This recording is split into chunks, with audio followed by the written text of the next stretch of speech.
Mesdames et messieurs, merci d'accueillir vos maîtres de cérémonie, Marina Rollman et Thomas Wiesel.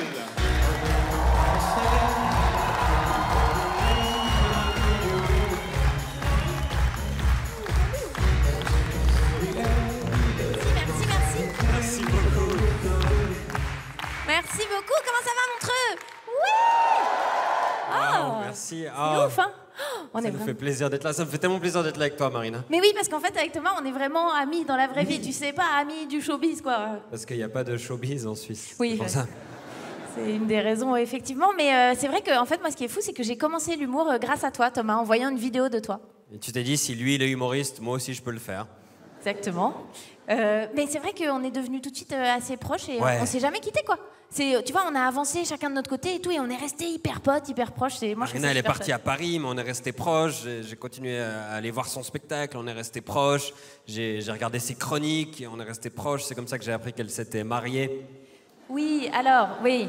Non, mais alors, on a vraiment On fait est une toute restés petite fête. proches. Oui, oui. Non, mais alors, c'était vraiment une fête pour les vraiment très Vous proches. êtes quoi, 2, 3, genre Voilà. vous, le prêtre? Ouais, voilà, que 80 grand max. Mais c'est pas vraiment la question. Non, parce que moi, j'aurais bien aimé être au mariage pour faire le discours avec le PowerPoint, c'est gênant, Oui, puis les photos, bien ça, sûr. mais j'ai pas pu. On l'a pas regretté, Mais finalement. là, comme on présente un gala ensemble, bah, je peux. Parce que j'ai un PowerPoint. Je suis pas sûre d'être d'accord avec Quand ça. j'ai rencontré Marina pour la première fois, elle Oui. était déjà drôle. Elle était déjà drôle avant de parler même, parce qu'elle arborait à peu près cette tenue. Voilà. C'est pas, et on sent que quand même, tu te demandes pourquoi je me suis déguisée en pirate lesbienne. Il y a qu'un moment où tu te poses la question.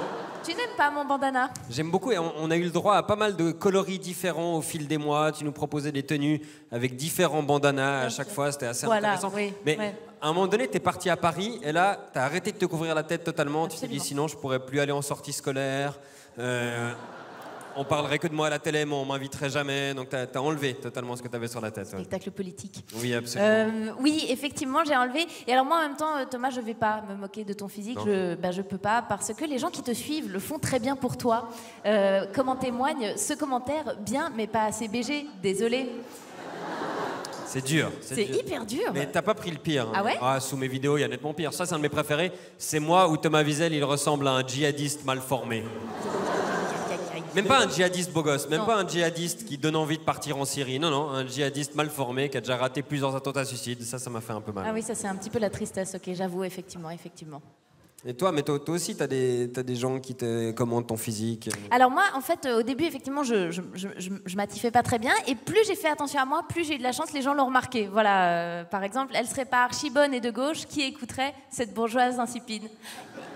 Il a dit que j'étais archi bonne. Tu sens que ça aide pour faire des rencontres, d'être médiatisé comme ça? Énormément. Les réseaux sociaux, c'est incroyable parce qu'en plus, tu peux rencontrer des hommes qui ont des profils très différents. Tu vois, par exemple, J'y mets mon chibre. des poètes, mais également... J'ai pas écouté, mais je suis persuadé qu'elle se lynche la gueule quand elle se regarde devant le miroir pour se faire applaudir par ses amis racisés. Voilà, des sociologues, Mon Dieu, elle doit sûrement sucer des godes en plastique pour éviter la viande. voilà, des nutritionnistes, enfin vraiment de tout, quoi, des profils super sympas. Moi, j'aime bien dans les commentaires des fois parce qu'on sent que c'est une communauté, que les gens ils s'entraident un peu, ils se répondent. Je me souviens une fois, il y a eu un article sur moi et dans les commentaires, quelqu'un a dit c'est pas un humoriste, c'est juste un fils à maman. Et directement, quelqu'un est venu répondre sa mère est morte depuis plusieurs années. Donc j'aime bien, il y a du fact-checking, quoi. On laisse pas passer les infos. Bonne ambiance. Et directement, quelqu'un vient dessous pour dire bien fait pour sa petite gueule de gaucho, fils à papa. Donc on retombe sur ses pattes. Il y a un truc évolutif qui est beau. Les mecs sont smart, les mecs Mm. sont très smart. Ils sont méchants sous les commentaires de Thomas. Chez moi, c'est beaucoup plus bienveillant. Il y a des gens qui se rendent compte vraiment dans mes commentaires. Par exemple, ici, on voit... J'ai jamais été autant tiraillé sur dans quel sens mettre mon pouce. T'as essayé dans ton cul pour voir Et là, on se dit, c'est le début d'une amitié. C'est des gens qui vont partir en vacances, peut-être ensemble. Ah oui, il y a quelque chose qui commence. Ça fait plaisir. Alors, on ne fait pas que s'envoyer des commentaires ridicules qu'on a sous nos vidéos avec Thomas. On a fait plein d'autres choses ensemble. On a même fait du cinéma ensemble. Ouais. On a fait une web série. Ouais, ça va, Oui, ça va. C'est la web Suisse, ça série. va, ça va. Enfin, toi, t'as fait une web-série. Moi, j'étais pas vraiment dedans. Si, bah attends, bien sûr. Bah non, moi, je jouais ça. Je jouais le cheval, moi. Mais C'était pas... ça te va bien de jouer le cheval? Bah, c'était pas tellement un sketch sur les chevaux en plus. Non, c'est vrai. J'avais pas le premier rôle. Je crois qu'on a mon intervention en intégralité. On vous l'a mise ici. Je sais pas qui c'est. Attention, il faut faire très attention. Voilà, ça se passe à l'arrière-plan.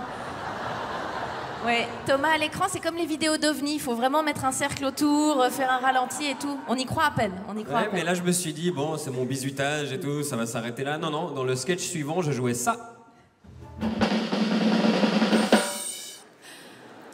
Voilà, c'est tout. Fin de tournage pour Thomas Wiesel. Vraiment, j'ai un abat-jour uniquement. Et ils m'ont dit, vous voulez vous maquiller? Je dis, non, je crois que ça va aller, il n'y a pas besoin. Non, ça paraît un peu dur comme ça, effectivement. Et pourtant, malgré cette carrière de comédien un peu avortée, t'as une carrière formidable en Suisse. On peut pas nier ça, c'est merveilleux. Ça marche très bien pour toi. Hein. Je peux pas me plaindre. Hein. Et pourtant, dans chaque interview que tu fais, tu te plains. Ah bon? On me croit arrogant, mais je suis très timide. Mais alors, pourquoi tu fais des spectacles devant 1500 personnes sur 3 télévisions, Thomas? C'est quoi l'idée? Je sais pas. Il y en a d'autres. À la télévision, il y a une usine de gager son stress. Et alors, quotidien, ils arrivaient tellement pas à cacher ton stress qu'à un moment donné, ils se sont dit, on va le cacher tout court. Tout le Thomas d'un coup, en entier. C'est pas tout à fait faux. C'est pas tout à fait faux. Et enfin, alors il y a des moments où on sent que tu réponds trop souvent à des interviews, t'as un peu le cerveau qui commence à te couler par les oreilles. Ça, c'était une interview spéciale vacances. La chose que vous emportez toujours en vacances et dont vous ne vous servez jamais, mon sexe. Thomas Wiesel. Alors, oui, je me souviens de cette interview. Je me souviens que j'avais répondu ma bite, mais je pense qu'ils ont pas osé mettre ça dans le journal. Bien sûr.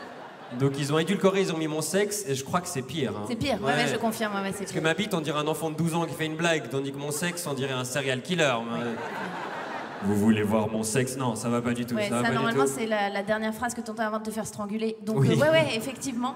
Cela dit, ça marche très bien en Suisse, mais j'ai l'impression que dans les médias français, on te respecte un peu moins. Ça, c'est un article du magazine Voici de l'année dernière sur le Très festival. bel article, très bel article. Très belle photo d'ailleurs. Et si on Elodie zoome un Bou, peu, Caroline Vigneault. voilà, et si on zoome un peu, Jonathan Picard. Voilà, Jonathan Picard, c'est le nom du photographe qui a pris cette photo et qu'on salue. Coucou Jonathan. Coucou Jonathan. Non, c'est vrai que ça fonctionne un peu moins bien dans les médias. Mais je sais que quand on est humoriste, il y a le comportement de pas mal de gens qui changent, même nos proches, ils changent différemment, ils ont l'impression qu'ils vont toujours finir dans le spectacle. Ah oui, ils ont peur de nous donner du matériel. À chaque fois que tu dînes en famille, je sais pas, t'as ton oncle qui est là, bon, je vais pas prendre de concombre, ça me donne des renvois. Oh, ça va finir dans un sketch. Non, vous en faites pas. Pas si intéressant que ça, finalement. Non, pas du tout. Et puis on n'est pas tout le temps en train d'écrire des blagues. Des fois, on fait des pauses. D'ailleurs, on a eu besoin de faire une pause, toi, Marina. On s'est arrêté un long moment. Quoi. Ouais, là, on a fait une erreur. Je crois que c'est que et Thomas et moi, on a fait un petit moment sabbatique, mais on n'était peut-être pas assez connus. Non. Et du coup, quand on a fait un comeback, on avait vraiment l'impression qu'on allait revenir comme le Messie. Et les gens étaient là, ah, parce que t'étais parti. Et ben, écoute, bienvenue. Les gens n'ont pas remarqué notre absence. Et puis l'humour, c'est pas un truc que tu peux arrêter et puis reprendre directement. Non, c'est un problème. Tu sais, il y a plein de boulot, quand tu prends des vacances, t'es meilleur en revenant. L'humour, ça marche pas du tout. Non. C'est un peu comme la gymnastique artistique. Tu vois, tu peux pas rester 6 mois sur ton canapé devant Netflix à manger des pizzas et aller au JO direct derrière, quoi. Sinon, ça donne un truc genre, et la Bulgare qui s'élance et oulala, fracture ouverte. Enfin, tu vois, c'est. Non. C'est difficile. Non, mais malgré la pause, toi, ça a bien repris, c'est incroyable. Moi, quand je t'ai connue, Marina, tu vendais des burgers. Et maintenant, t'es tout le temps au Burger Quiz. Je sais pas si tu réalises. Chouette. Moi, quand j'ai rencontré Thomas, je le trouvais super fort et ça fait 7 ans que je fais ce métier et je continue à te trouver très fort. Oh, Ouais. t'es chou. Ouais. Je t'inviterai à mon mariage, moi. Oui, d'accord. Mais je trouve incroyable parce qu'on a commencé ensemble, on était dans des minuscules caves, on était payé avec une part de pizza, puis une tape sur l'épaule, et puis là, on est là, quoi, c'est fou. Ouais, enfin, quand on t'entend, on n'a pas fait le Vietnam non plus, les gars. Ça va, c'est pas. Les tunnels étaient étroits, les nuits étaient froides, ça va. Mais c'est vrai qu'on a progressé, c'est cool. Mais oui, non, mais là, c'est fou. Je veux dire, là, enfin, les gens nous connaissent, les gens nous respectent, ils aiment notre travail, on présente notre propre gala. Mesdames et messieurs, faites du bruit pour vos maîtres de cérémonie, Marine Roland et Jonathan Picard. Ouais. Mesdames et messieurs, Shirley Soignant. Yes,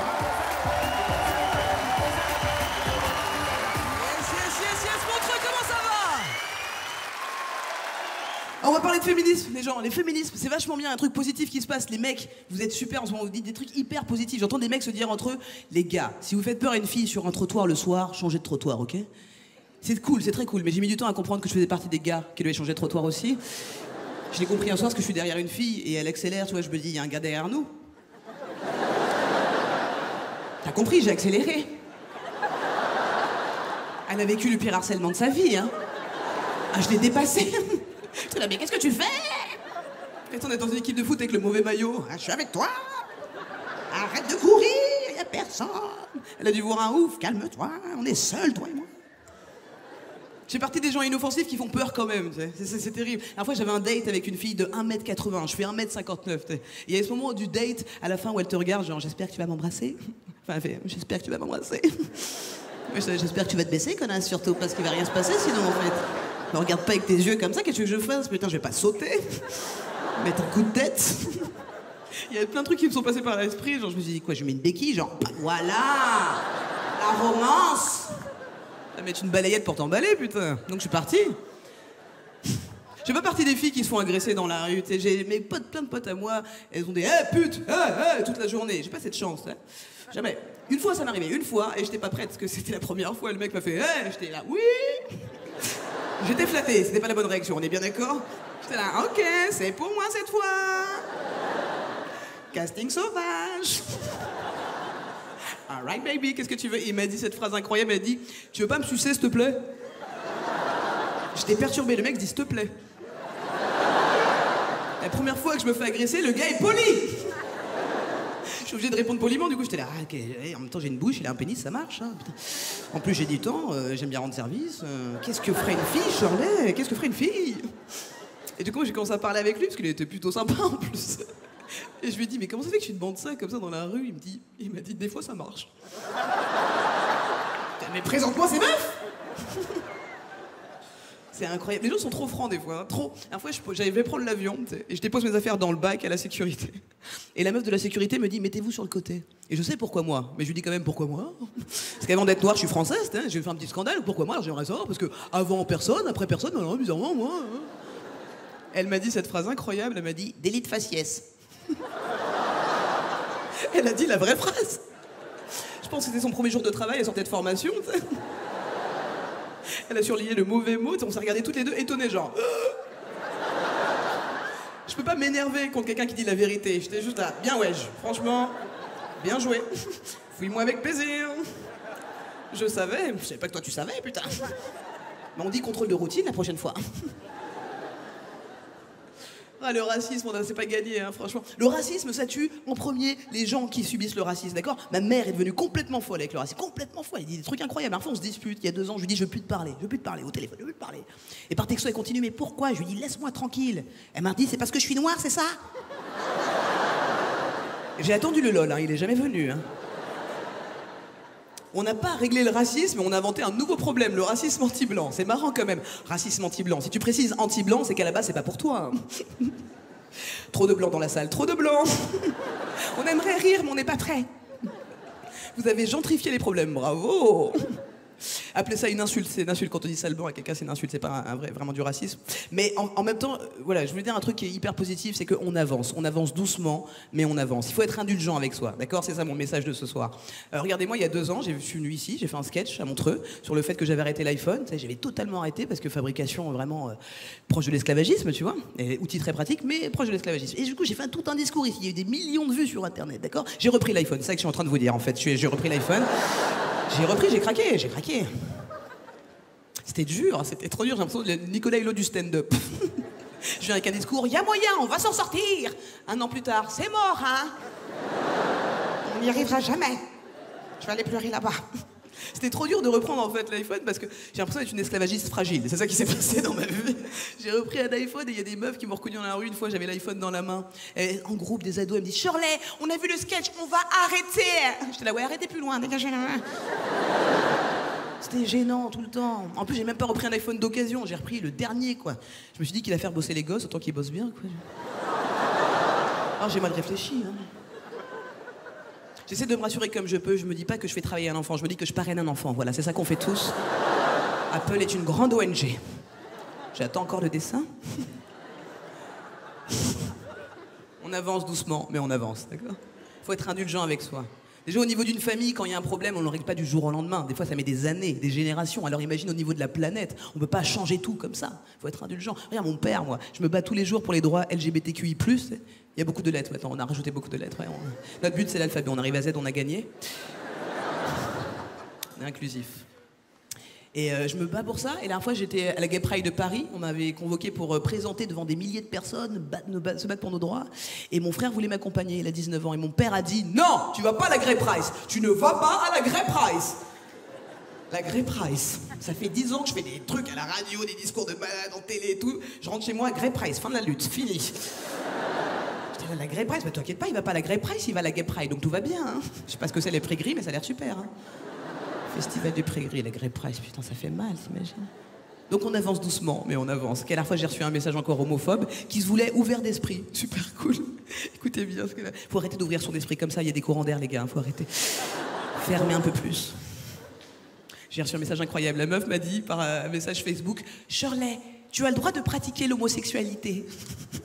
Merci de m'autoriser, c'est super gentil. Le verbe pratiquer, il est pas incroyable. À quel moment c'est un sport? À quel moment je fais ça de 5 à 7 au gymnase? Genre je laisse des chats, donc... Je pense que c'est un art martial, si c'est un sport, je mets un kimono. Un Jimmy.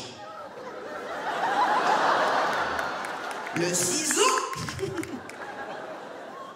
Après, je rentre chez moi avec mon mari et mes enfants parce que c'est un putain de sport, évidemment. Donc après, je retrouve ma vie normale et je le raconte parce que c'est un sport. Non mais sérieusement, on est où? On avance doucement, mais on avance. C'est pour ça que le communautarisme, c'est important. C'est pour ça que je me bats avec la communauté afro, la communauté LGBTQI+, tout le temps. La communautarisme, c'est important, mais c'est pas une fin en soi, c'est un moyen, d'accord? Et d'ailleurs, je parlais avec mon régisseur blanc la dernière fois, il m'a dit un truc incroyable. Il m'a dit, nous les blancs, on n'est pas communautaires. Pourquoi vous êtes communautaires? Nous les blancs, on n'est pas communautaires. C'est marrant. Nous les blancs.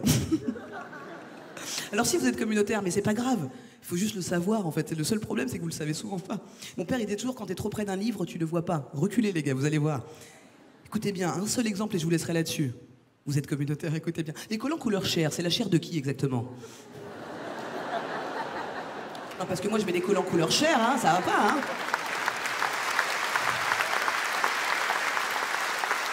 Merci d'avoir écouté la communauté.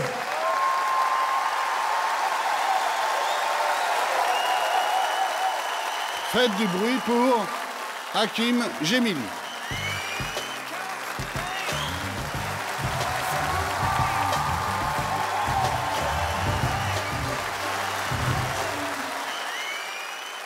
Alors, bonsoir à tous, vous allez bien? Bon, super. Je vais pouvoir commencer tout de suite. Alors voilà, moi je suis marié. Ça fait plaisir. Voilà, j'ai une bague au doigt, hein.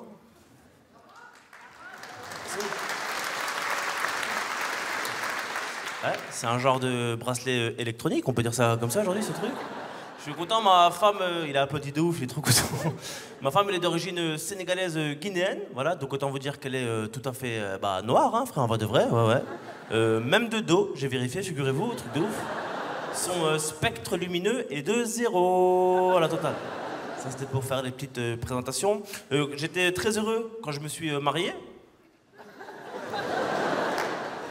Maintenant encore, hein, tranquille, mais vraiment, je te jure, non, je te jure. Parce que moi, en tant qu'humoriste, je me dis c'est bien de se marier. Ça va pouvoir, ça va permettre de nourrir mon spectacle, tu vois. C'est vrai, de faire un peu comme tous les humoristes. Ma femme, elle est nulle, ma femme, elle est chiante, elle me casse les couilles, tu vois. Sauf que pas du tout, moi, je suis super heureux. Je suis dégoûté, je te jure, je suis dégoûté d'être... Non, je te jure, c'est vrai. Même, je vais être honnête avec vous, je me suis jamais senti aussi heureux de toute ma vie que depuis que je me suis marié. Je te jure, honnêtement, c'est vrai. Non, mais c'est la vérité. Ce matin, je me suis réveillé. Elle m'a dit « Je t'aime. Tu connais ?» Je lui ai dit « T'inquiète. » Je suis vraiment très heureux, je te jure. Excusez-moi, hein, de vous éclabousser comme ça avec mon bonheur, mais je suis très heureux. Par exemple, ma femme, elle n'est pas jalouse. Ouais. Mais ça, pour le coup, ça en devient presque un peu vexant. Elle n'est pas cool, genre « Je te fais confiance, tu sais. » Elle est plus cool, du genre « De toute façon, tu vas faire quoi? Regarde-toi, frère, voilà. » Eh, je pense que si un jour je la trompe, je vais dire écoute, voilà, je suis désolé, j'ai merdé, je t'ai trompé, on va dire mytho, c'est impossible. Impossible. Il y a un truc que j'ai constaté aussi quand tu es en couple, peu importe, hein, que ce soit avec un mec, une femme, quand tu commences à regarder une série avec ta femme ou ton mec, tu n'as pas le droit de regarder la suite de cette série sans elle. Ça, c'est très dangereux, je ne savais pas, j'étais pas au courant. Non, mais moi, je suis humoriste. Moi, la journée, je me fais chier, moi. C'est le soir que je commence le taf. Je te jure, quand je suis tout seul à la maison, je suis obligé de regarder Game of Thrones tout seul. Le problème, c'est le soir. Quand tu dois regarder l'épisode avec ta femme en lui faisant croire que tu l'as pas vu avant. Ouh là là, qui aurait pu imaginer quand même, c'est fou.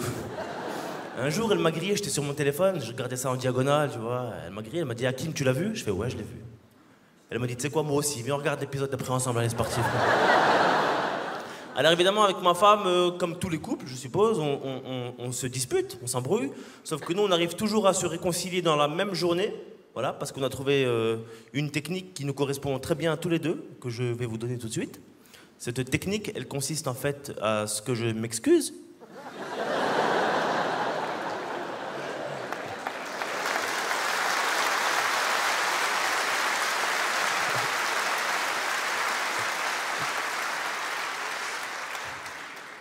C'est tout, hein, c'est tout.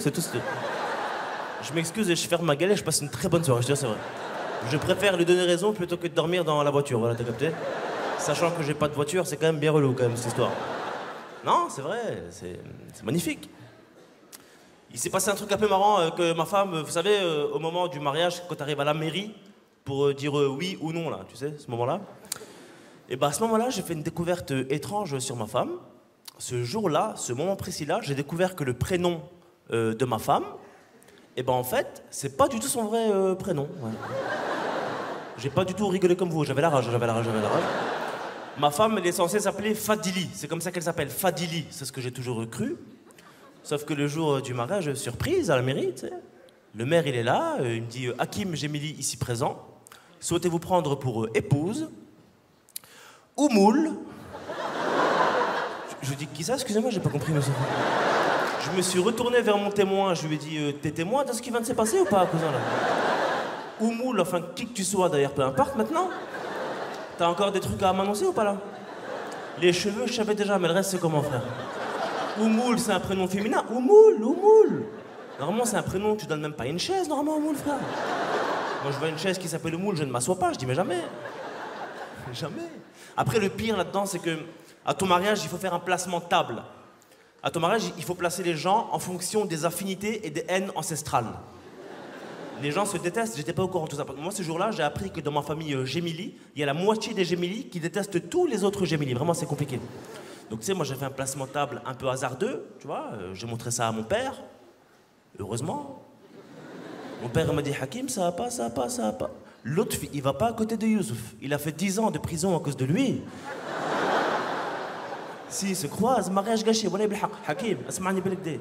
Tonton Ali, tu le mets où tu veux, mais wallah, il est loin des enfants. On sait jamais avec lui, wallah, on sait pas. Hakim, fais-moi un cadeau. Ta mère, loin de moi ce soir, ça va? Eh bien, fais comme ça. Juste une dernière question. Oumoul, c'est qui ça, Isepi Oumoul? Tu invites des gens, on connaît pas, Zah?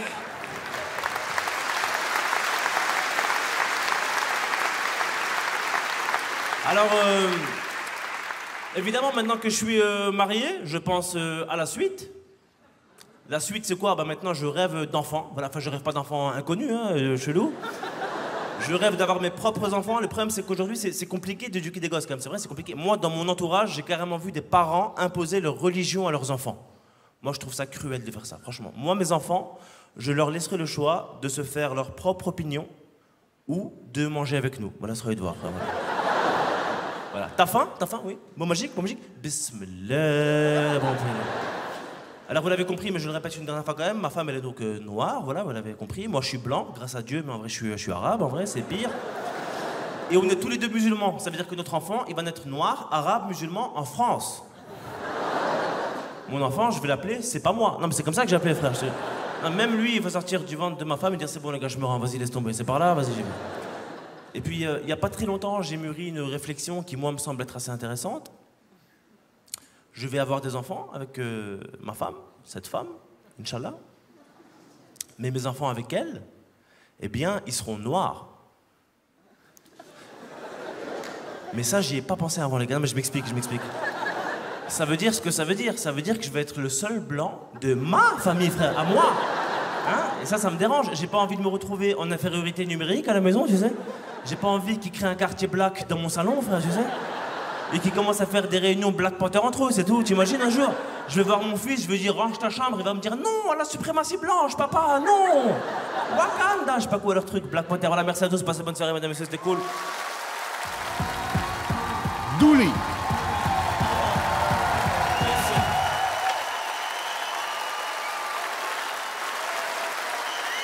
Comment ça va entre eux? Je suis très très contente d'être avec vous ce soir pour les 30 ans, vraiment très heureuse. Ça va toujours vous? Super, et ben vous m'envoyez ravi. Alors, juste pour tous ceux qui ne me connaissent pas, moi c'est Douli, et je vous rassure, non, je ne suis pas bourré. Voilà. Et juste que Dame Nature m'a fait cadeau de cette jolie voix d'ivrogne. Voilà. Quelquefois, Dame Nature est généreuse. Moi, je suis née avec ce don. À 4 ans, je pouvais imiter Jean Gabin. Janvier, je veux 2000 francs, Janvier.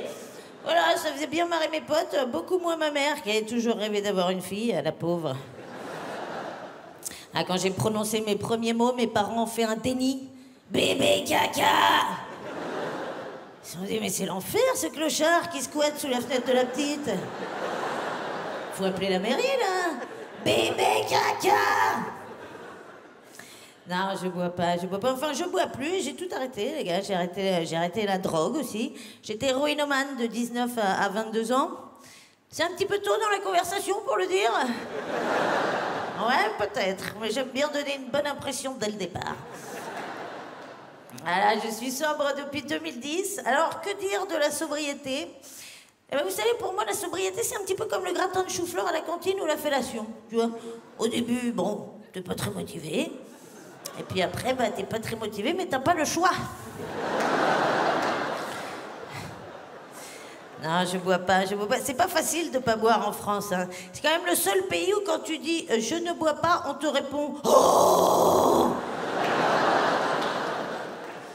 C'est très bizarre comme réponse. Ah, mais c'est vrai, on fait jamais ça avec les autres drogues. Bah, tu te piques pas. Oh. Attends, tu vas bien te faire une petite picouse avec nous, allez, quoi, une soirée à goulette, c'est vendredi soir. Oh là là, t'es pas drôle.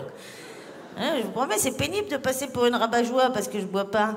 Mais tu sais, c'est difficile de me justifier. Moi, si je dis, oh ben non, t'inquiète, j'ai pas toujours été rabat-joie, avant je prenais de l'héros. Bon, bah, il y a comme un blanc, tu vois, ça casse un peu l'ambiance, quoi. Ah, moi, j'y suis allée à fond, hein, vraiment. Avec tout ce que j'ai pris dans ma vie, vraiment, si je me mets au vélo, oh, je fais le tour de France. En une matinée, c'est torché, à midi, je suis sur les champs.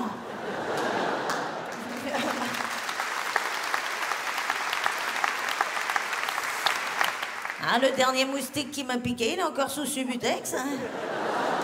Enculé de moustique, ça lui apprendra. Non, je suis très très contente d'avoir tout arrêté, vraiment. Il y a quand même dans l'alcool un truc qui me manque. Quand tu picoles, tu te souviens de rien. Et ça, moi, je préférais. Hein, quand j'oubliais ce que me disaient mes potes bourrés, j'ai quand même un ami vétérinaire qui m'a dit, tout bourré, il y a pas longtemps. Tu te rends compte, Douli ? Il y a 24 heures, j'ai rentré tout mon avant-bras dans la chatte d'une chèvre, comme ça, comme dans du beurre. Heureusement, j'avais ma blouse parce que j'avais la gaule. Oui, bah lui, il est content, il s'en fout, il se souvient pas qui m'a dit ça. Mais quand t'es à jeun et qu'on te dit ça, tu t'en souviens?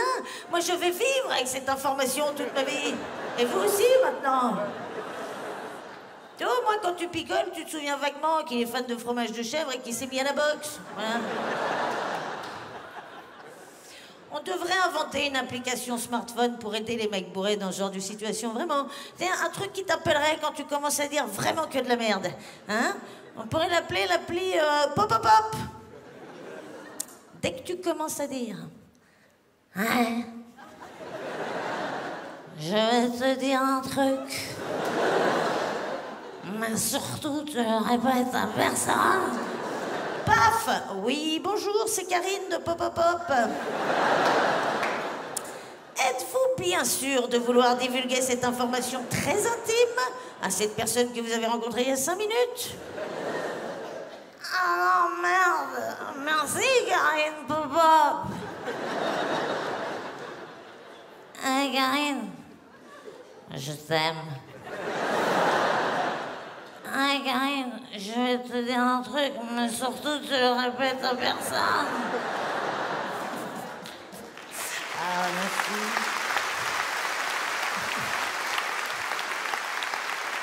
Non, voilà, ben, je suis sobre depuis 10 ans, voilà. Et honnêtement, c'est tellement dur de faire le deuil des sensations fortes quand on a été addict que pour m'encourager, je me suis dit un truc. Le jour où je suis vieille, je reprends toutes les drogues, les gars. Je vais m'en foutre plein le buffet sans aucune culpabilité.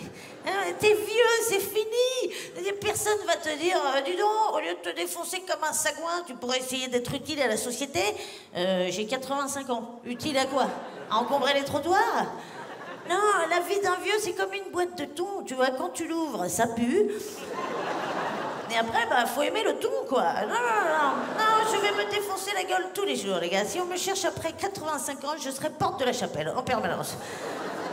Évidemment, le LSD, vieux, les gars. Mais oui, là, d'un coup, ton EHPAD pourri dans la périphérie de Châteauroux, ça devient Disneyland. Hein, et puis, alors moi, je me suis jamais piqué, mais vieille, je commence sérieusement le shoot. Ah oui, parce que l'avantage, c'est que t'as pas besoin de chercher la veine très longtemps avec les varices. Hein? Tu peux même piquer à travers les bas de contention. Et puis si tu vois rien à cause de la cataracte, tu t'en fous, tu te fixes au toucher, voilà, bim, tu gagnes à tous les coups. Il n'y a que des avantages. Dans un élan de générosité, je me vire le dentier, déchiré au GHB, turlute pour tout le quartier, en roue libre. Ah, puis là, tu t'en fous hein, de faire de la merde ou de dire des conneries. Tous tes amis sont morts. Et techniquement, tu n'as pas le temps de t'en faire d'autres. Hein, donc, en roue libre, tu peux même enlever les roues à ce stade-là. Non, et puis la drogue, ça ne t'empêche pas de garder des liens avec tes proches. Oh, regardez, c'est Mamie Meumeu qui nous envoie une carte postale de Goa. Ah, bah, elle a écrit un truc pour une fois. Pensez à arroser ma bœuf, j'embrasse. Ah, mais ça fait voyager la drogue. Non, puis là, tu peux passer des tonnes de cam. Qui va contrôler que ton bichon maltais ne respire plus beaucoup et qu'il est empaillé à la coke? Personne. Alors oui, c'est vrai, 85 ans, c'est pas demain. Alors je sais ce que vous vous dites. Comment elle va faire, la pauvre, hein, pour tenir jusque-là? Elle a plus aucun vice. Si, je vous rassure, les gars, il m'en reste un. La bite. Non, je déconne, c'est pas vrai, pas du tout. Non, j'avais juste envie de dire la bite. Merci beaucoup de m'avoir écouté. Merci, mon pote. Merci. Ahmed Sparrow.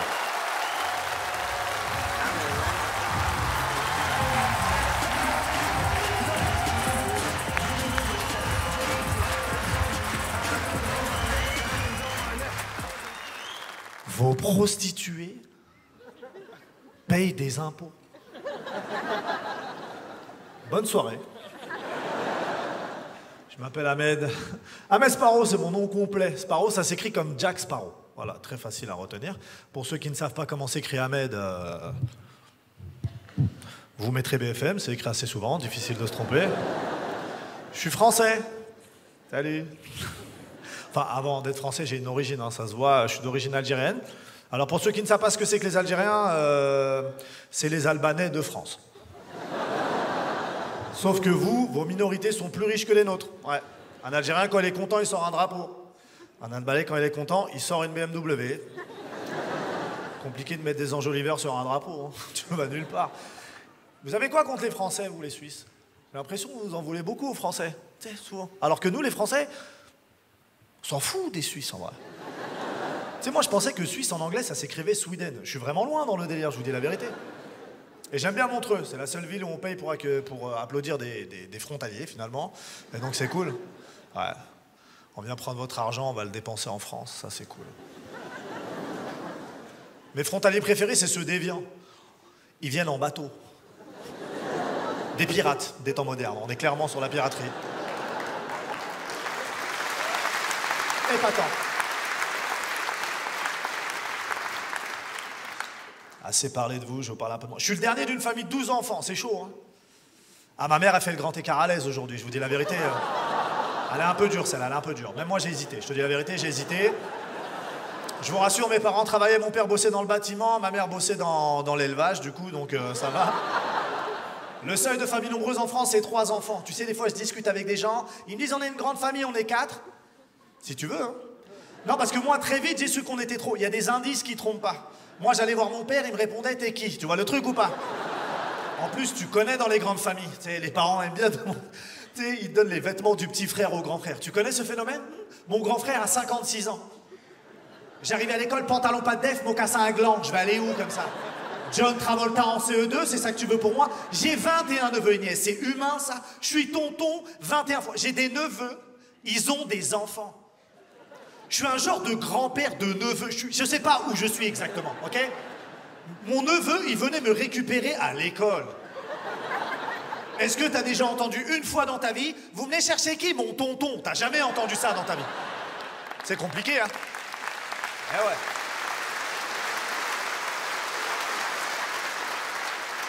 En plus, j'étais assez maigre quand j'étais petit. Ouais, parce que j'ai pas été allaité par ma mère. Hein. Elle avait plus de lait. Du coup, j'ai été allaité par ma grand-mère et... Pas évident de téter du lait fermenté, quoi. C'est pas... Pour la croissance, j'ai vérifié, c'est pas le meilleur délai. Hein. Ah bah à l'école, à 10 ans, je boitais encore. Hein. C'est pas facile tous les jours. Hein. J'ai pas toujours fait des blagues dans la vie avant. Je travaillais dans l'éducation nationale, dans le système scolaire en France. Et je sais à quel point ça a évolué, je le vois bien, je suis un peu jaloux des nouvelles générations. Tu sais, moi j'ai ma nièce, elle m'a ramené une punition. Et sa punition, c'était un jeu, punition ludique. Je voulais la faire, sa punition. J'étais jaloux de ça. Vous vous rappelez des punitions qu'on avait, nous, ou pas? On avait des punitions de gogol, tu te rappelles? Fallait copier 100 fois la même phrase. Ça nous a niqué le cerveau, on est d'accord? Tu sais, le genre de phrase de « Je ne dois plus mettre mon stylo dans le trou de mon camarade ». Bon, chacun ses punitions, ok? Est-ce que vous vous souvenez l'état dans lequel on les faisait? Parce que lorsqu'on les faisait, on se prenait pour des génies. Mais des génies très cons. On était là. Pour aller plus vite, je vais écrire tous les jeux. Ça servait à rien, on est d'accord? On est d'accord? Il y avait encore plus con. Ceux qui prenaient 4 stylos et les attachaient, ils faisaient 4 phrases en même temps. Tu te rappelles d'eux? Ça a changé l'école. Oh putain, moi j'ai des souvenirs d'école. J'ai le souvenir du faillot. Vous voyez qui c'est le faillot? On va visualiser un peu votre faillot de l'école. Moi j'en ai un. Il te ressemblait un peu à toi. Quand je te regarde, j'ai envie de réviser. Je sais pas si tu vois le délire un peu. Tu sais, tu lui demandais la réponse, il te répondait « Ouais, mais si je te donne la réponse, Ahmed, tu vas jamais réussir par toi-même. » Tu te rappelles de lui ou pas? Et t'avais envie de lui dire « Mais je m'en bats les couilles de réussir par moi-même. J'ai envie de réussir par toi-même, moi. Qu'est-ce que t'as pas compris ?» Ah, je suis français. Je suis même parisien. Ouais. Je suis au courant, hein. Je suis au courant. Ville que des fils de pute.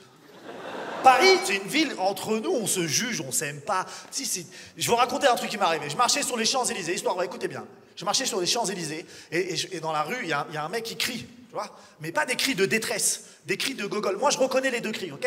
Un cri de détresse, c'est « Oh !» Un cri de gogol, c'est « C'était ça, ok? 3 minutes et « Moi, ça me saoule. Je me retourne parce qu'il me saoule. Et quand je me retourne, je vois qu'il crie en direction d'un bâtiment et au 4e étage, il y a un petit enfant, ok? Un petit asiatique, c'est important pour la suite de l'histoire. Suspendu au balcon. Moi, quand je vois ça, je suis en panique. Quand je vois ça, je deviens comme l'autre. Je suis là. Je sais pas quoi faire, ok? Je suis là. Appelle ta mère, appelle ton père, mais grimpe. Il répond pas, le petit. Donc je tente un truc. Je suis là. Oh! Chong! Je te dis la vérité. Raciste, mais sauveur. Donc ça s'annule. On est d'accord? Le petit, il se retourne, il fait ça. Il jouait, le bâtard. Moi, je suis en panique, toi, tu joues. Dans la rue, tout le monde est en panique. Hein. Après, on est sur les Champs-Élysées. Hein. Panique de gens riches. Tu sais, les gens, ils sont là. Oh mon Dieu, que quelqu'un l'aide. Ah, mon Uber. Et ils s'en vont. C'est très, très rapide. Moi, je prends du recul sur la situation. Je vois un enfant au balcon, je vois des gens en bas. J'ai déjà vu cette scène. Ouais. Ambiance Mamadou Gassama. Vous voyez qui c'est, Mamadou Gassama? Celui qui avait grimpé chercher le petit. Ouais, c'était cette ambiance-là. Ouais. Les gens, ils se regardaient, genre, qui va grimper chercher le petit? Tu sais, les gens, ils se regardaient en mode... Qui n'a pas ses papiers, ça va aller plus vite. Et moi, je suis le seul arabe du groupe. Et tout le monde me regarde en mode... Bah, faut y aller, Bougnoul, là, c'est à ton tour. Hein. Oh, j'ai fait tomber mon passeport français, j'étais là. Excusez-moi, messieurs, dames, il m'a glissé les mains, voilà. Je l'ai exhibé comme une croix face au vampire. J'étais là, arrière, arrière, Satanas. Je suis musulman aussi, ouais. Oh, c'est chaud en ce moment. Et moi, j'ai découvert que j'étais musulman à l'âge de 10 ans, c'est tard. Hein. Ouais, je suis rentré chez moi à midi. J'ai été voir ma mère, j'ai dit « Maman, on mange quoi ?» Elle m'a dit « On mange pas ?» Pendant 30 jours. Waouh! J'ai découvert le ramadan comme ça, hein. Qu'est-ce que tu veux que je te dise? C'est vrai qu'en France, c'est compliqué. On a vécu des choses qui sont moches en France. Des attentats. Ici, vous, en Suisse, c'est cool. Vous, c'est les minarets qui vous dérangent. Vous avez passé une loi pour le ciment, c'est votre truc, quoi. Le truc, c'est le ciment pour vous. Ouais. Ouais, nous, c'est les attentats. Nous, c'est un peu plus... Ça a glacé le climat en France, je vous dis la vérité. En France, on est des génies. Hein. Des génies très cons, mais des génies. Ouais, parce que pour se débarrasser du terrorisme, en France, on a créé un centre de déradicalisation. Tu vois? Parce qu'on est des génies, hein. On veut se débarrasser des terroristes et on est des génies, on fait un centre pour eux. Chez nous. Avec baby-foot et tout, hein, genre centre de loisirs pour terroristes. Je sais pas si tu vois le dire. Le pire, c'est que c'est même pas la justice qui leur disait vous allez dans le centre. Non, non, c'était à eux-mêmes de se dire oh, Bellec, je vais aller faire un tour, on sait jamais. Mais déjà, à quel moment tu te rends compte que t'es radicalisé? Ces gens-là, c'est des fous. À quel moment ils se rendent compte qu'ils sont fous? Genre, ils marchent, ils se regardent dans la glace, ils font oula. Oh, j'ai été un petit peu loin là, quand même, là. Et je vous jure, c'est vrai, j'invente rien. Dans le centre, ils leur faisaient faire des activités qu'ils ont appelées de réhumanisation. Moi, quand j'ai entendu ça, je me suis dit, c'est une expérience scientifique, c'est sûr. La vie de ma mère, ils leur faisaient caresser des hamsters. C'est des mecs qui ont fait des études, ok? Ils ont fait des débats, ils ont fait des réunions. C'est sûr, dans la réunion, il y a un mec qui s'est levé, il a dû dire « Je pense que ça manque d'hamsters. » C'est un Québécois, je sais pas pourquoi, je le vois Québécois. Ouais, c'est mon imagination. Quand je vois ça, moi, j'ai de la peine pour le hamster. Le hamster, il a rien demandé. Il est dans sa vie de hamster, ok? Il court dans sa roulotte. C'est sa vie de hamster. Et tous les jours, il y a un gogol qui vient, il le sort de sa cage, il le regarde comme ça. Et là, oh! Il est beau, le chat, parce qu'ils sont très cons. Hein. Oh! Le hamster, il est pas bien, il va voir ses potes hamsters, il leur dit « Elle est chelou, l'ambiance, là-bas. Hein. Ah bah, il m'appelle Abou El Hamsteri, c'est pas mon nom, on est d'accord? 2 millions d'euros, il a coûté le centre. 2 millions d'euros. Mais donne-moi 200 euros, je déradicalise, moi. Ouais, je les prends avec moi, les mecs de Daesh. Je les emmène 2 semaines à Ibiza. Que des culs. Voilà, cadeau. Ah, il va revenir, il va chanter la Marseillaise comme jamais. Là, il sera déradicalisé. Merci, Montreux. Merci beaucoup. Florence Mendes.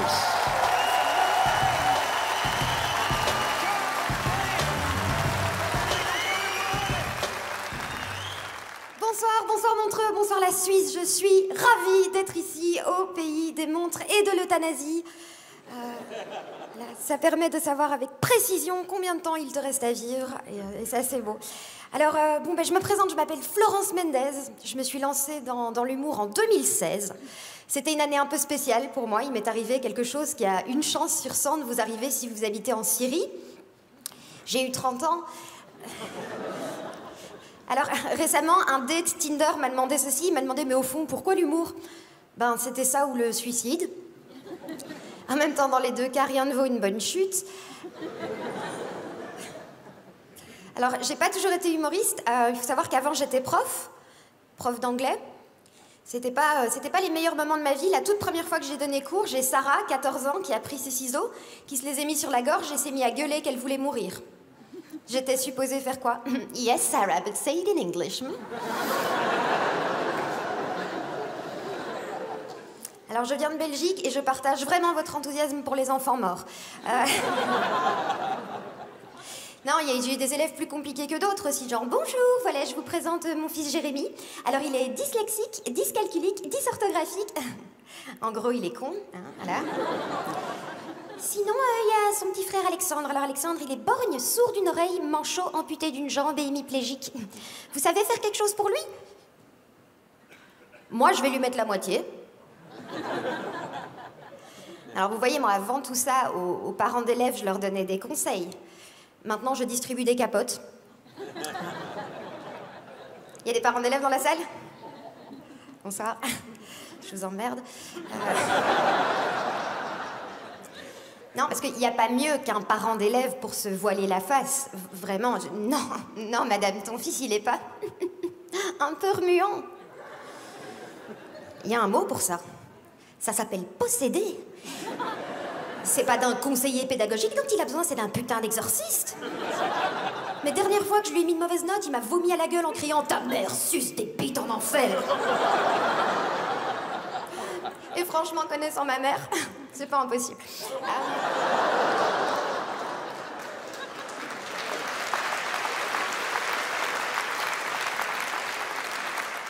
Après ça, je vous laisse imaginer à quoi ça ressemble une réunion de parents, hein, réunion prof-parents. C'est vous, la prof d'anglais? Ma fille, vous lui avez mis 2 sur 20, vous ne l'aimez pas? Bon, alors madame, je vous arrête tout de suite. Votre fille, bon, c'est vrai, je ne l'aime pas. Et dans le fond de vous-même, vous savez que vous ne l'aimez pas non plus, hein. Puis j'ai pas fait que prof non plus. Avant d'être prof, j'étais vendeuse dans un magasin bio où j'étais chargée de conseiller les clientes. Un jour, il y a une nana, elle est venue chez moi, elle m'a dit « Excusez-moi, vous auriez quelque chose de naturel contre la sécheresse vaginale ?» Je dis « Bah ouais, la salive. »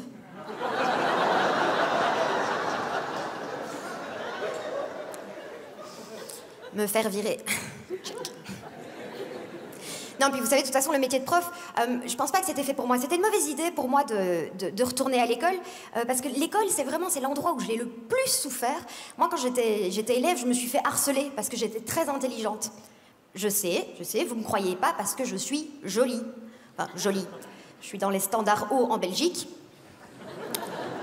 Je suis un bipède, quoi, voilà.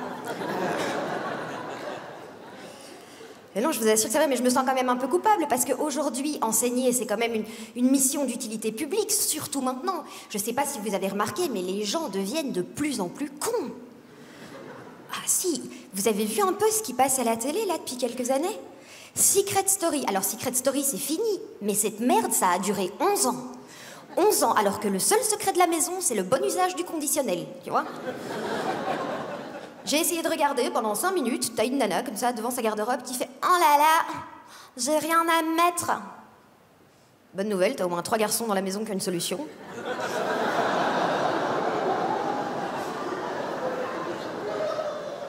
Attention, les garçons, c'est pas mieux. Ils sont tellement cons, les gars, ils passeraient la journée à se compter les boules, ils arriveraient pas 2 fois au même compte, tu vois?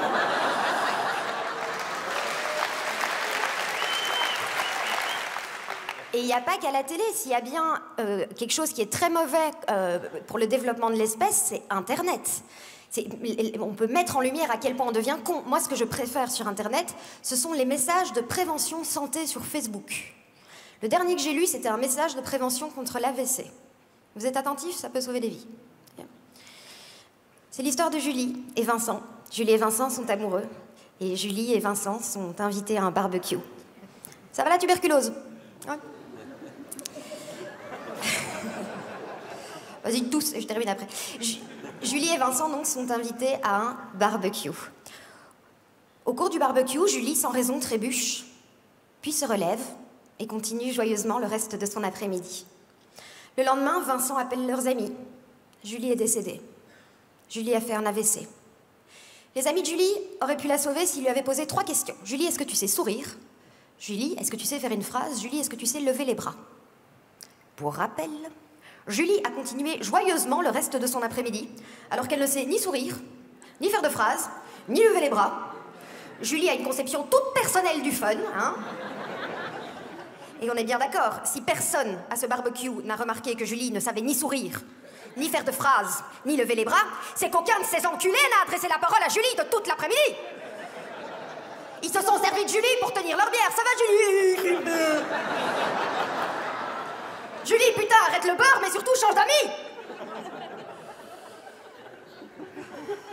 Ça fait du bien d'en parler. Je vais devoir vous laisser, j'ai plus trop de temps. C'est dommage parce que j'avais plein de choses à vous dire. J'aurais pu vous parler de ma vie amoureuse. Non, parce que ma vie amoureuse, pour l'instant, c'est une conversation Messenger. C'est-à-dire, il se passe rien d'intéressant, sauf de temps en temps un gars qui dit « Désolé pour le pouce, c'était pas fait exprès. » Voilà. C'est tout pour moi. Merci beaucoup.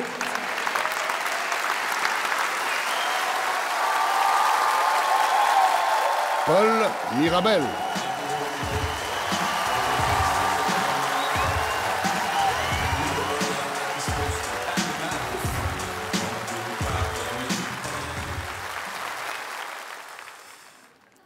Salam les Roya. Récemment, j'avais rendez-vous avec une fille. On devait se voir à 20h. Moi, j'étais stressé, donc je suis arrivé un petit peu en avance, vers 14h30. Et tout s'est bien passé, sauf qu'à un moment de la soirée, il y a quelqu'un qui s'est approché de moi et qui m'a dit, très énervé, toi, donne-moi ton téléphone. Et moi, on m'a toujours appris que l'humour, c'était la meilleure arme pour se défendre, donc j'ai tenté un truc. J'ai répondu 06. Du coup, je n'ai plus de téléphone. Et cette fille ne m'a jamais rappelé après le rendez-vous, et ça m'embête, puisqu'elle avait vraiment une qualité qui la différenciait de toutes les filles que j'avais rencontrées dans ma vie, c'est qu'elle elle était venue au rendez-vous. Également, avec cette histoire, j'ai réalisé que je ne faisais pas du tout peur physiquement. Merci. Et je sais qu'avec le corps que j'ai, il y a des métiers que je ne pourrais jamais faire dans ma vie, comme vigile en boîte de nuit. Je sais que si un jour je suis vigile et que je dis à quelqu'un non, toi tu rentres pas.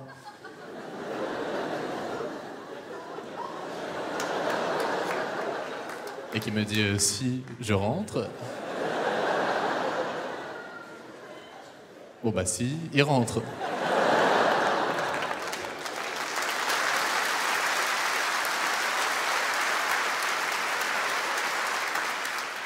C'est comme la dernière fois, je vais au kebab et je dis au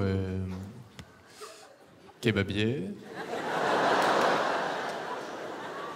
mais moi sauce barbecue. Et là il m'a dit, je suis désolé, je t'ai mis sauce ketchup, c'est pas grave.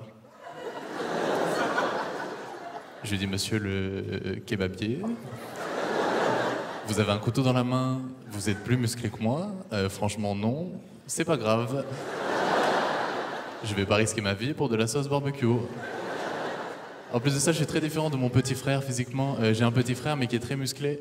Il fait 1m90 pour 95 kg. Et 1m90 pour 95 kg, normalement, c'est les dimensions d'un frigo, pas d'un petit frère. Et on s'est promenés tous les deux récemment, et il y a quelqu'un qui m'a mal parlé, donc moi j'ai répondu de façon un petit peu virulente. Tu peux arrêter, s'il te plaît. Et il a continué, donc j'ai sorti cette phrase que jamais je n'aurais pensé dire de toute ma vie. T'arrêtes. Ou j'appelle mon petit frère.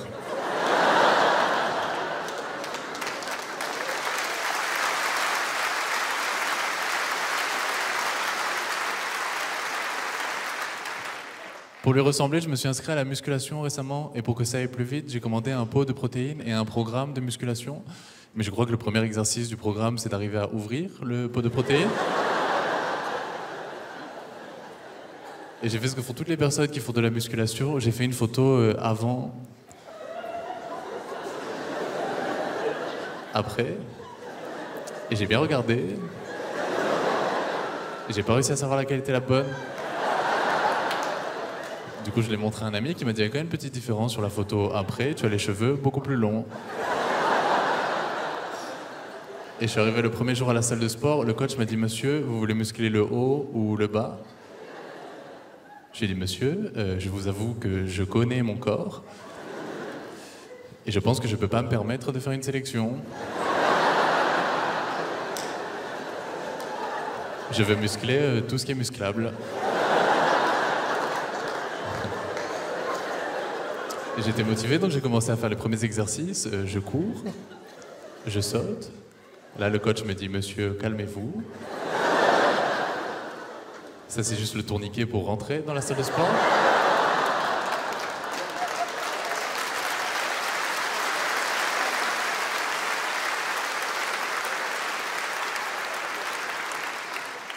J'ai fait des analyses après. Apparemment, j'ai 0% de masse musculaire. J'ai la même masse musculaire qu'un yaourt nature. J'ai 0% de masse graisseuse aussi. Si tu additionnes ces informations, ça fait 0%. Ce qui signifie que scientifiquement parlant, je n'existe pas.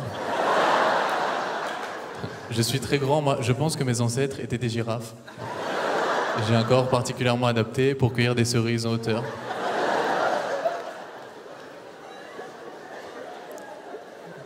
J'espère que je vais devenir musclé dans la vie, mais avant d'avoir des enfants. J'ai pas envie qu'un jour un de mes enfants vienne me voir et me dise, papa, on m'a tapé à l'école, est-ce que tu peux venir m'aider, s'il te plaît? Demande à maman.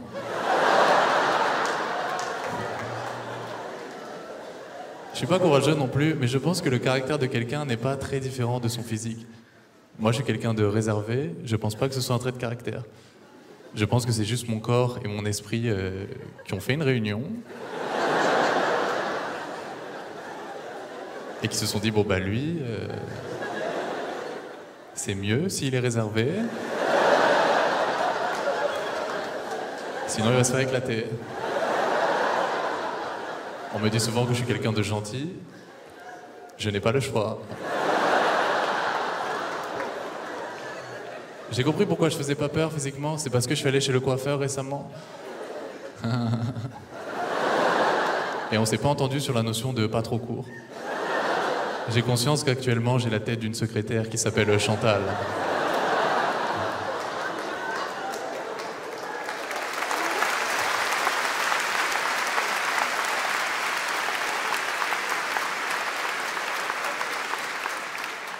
Il y a des rires qui font plus mal que d'autres.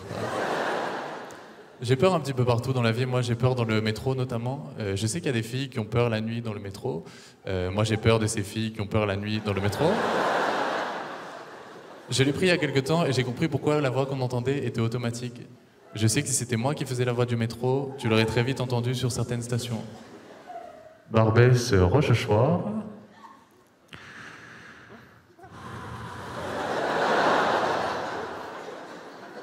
Barbès, Rochechouart. Allez Chantal, on se motive. Je me suis renseigné sur le métro. Il y a une théorie qui dit que si tu montes dans une rame de métro bondée, tu as plus de chances de te faire agresser que dans une rame vide, puisque les gens ont peur d'intervenir.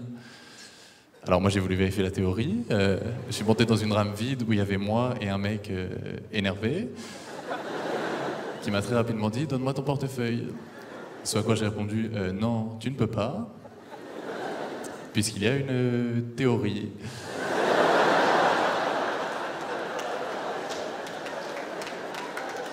Du coup, je n'ai plus de portefeuille. Hein. Et je suis allé dans l'autre rame de métro pour me rassurer un petit peu. Du coup, je n'ai plus de montre non plus. D'ailleurs, j'ai trouvé une astuce très simple pour ne plus me faire embêter à Barbès-Rochechouart. Très simple comme astuce. Je vais plus à Barbès-Rochechouart. J'ai du mal avec les transports de manière générale. Je suis parti en vacances au Canada l'été dernier parce que j'adore ce pays. J'y vais tous les ans depuis 1 an, du coup. Je monte dans l'avion et là l'hôtesse me dit « Monsieur, vous m'avez l'air jeune et vigoureux. »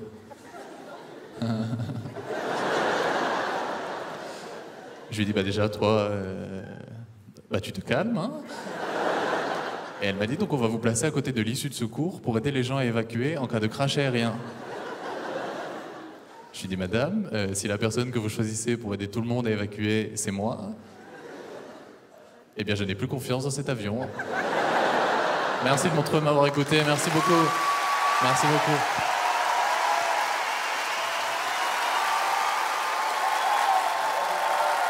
Voilà. Bonsoir Montreux. Bonsoir Montreux. Waouh. Waouh. Alors, par applaudissement, qui me connaît? Je suis très content d'être là. Arrête, c'est pas vrai. C'est la première fois qu'elle me voit applaudir. Elle se dit, le pauvre, il n'y a personne qui a applaudi. Vous avez niqué ma chute. C'est dommage. Alors, je suis très content d'être là, vraiment. Je viens de Côte d'Ivoire, mesdames et messieurs. Je sais, ça se voit tout de suite, mais c'est génial. Alors, contrairement à tous mes collègues qui sont passés là avant, qui font le tour de l'Europe, moi, mesdames et messieurs, je fais le tour de l'Afrique. Et c'est génial, parce qu'en Afrique, on vit des choses qu'on ne vit qu'en Afrique. Et heureusement pour vous, je vous jure, c'est différent, c'est très très différent. Je joue très souvent au Cameroun. Est-ce qu'il y a des Camerounais ce soir? C'est incroyable, j'ai joué depuis 3 jours, il n'y en avait pas un seul, je sais pas comment t'as fait pour rentrer, bravo. J'adore les Camerounais, vraiment, j'adore. Vous savez, mesdames et messieurs, quand tu joues en Afrique, le public, il est différent du public européen. Parce que vous êtes un public, vous restez assis, bougez pas. Vous restez assis, vous applaudissez au bon moment, vous rigolez. Non, en Afrique, on vit le moment avec l'humoriste. On parle avec l'humoriste pendant qu'il joue. Ça n'existe que chez nous. Je te jure, j'étais en train de jouer mon spectacle à Douala. Il y a un gars qui s'est levé de sa chaise, il m'a dit « Voilà, tu as raison. J'ai moi-même vécu la même situation là. D'ailleurs, je vais vous raconter. » Qu'est-ce que tu fais?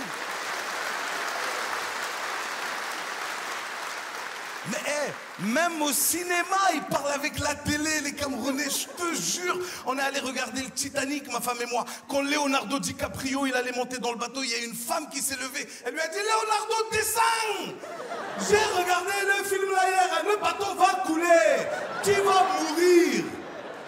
On est extraordinaire en Afrique, on a des trucs que à nous. Je suis allé au Congo, mesdames et messieurs. Les Congolais, ils sont top. Le Congolais, c'est le seul être humain au monde qui te met I à la place de U et U à la place de I. Et il en a rien à foutre. Je suis arrivé, il m'a dit, ne passez pas par là-bas, c'est un sens unique. Pourquoi tu fais ça? Tu sais dire les deux. Mets-les chacun à sa place, bordel.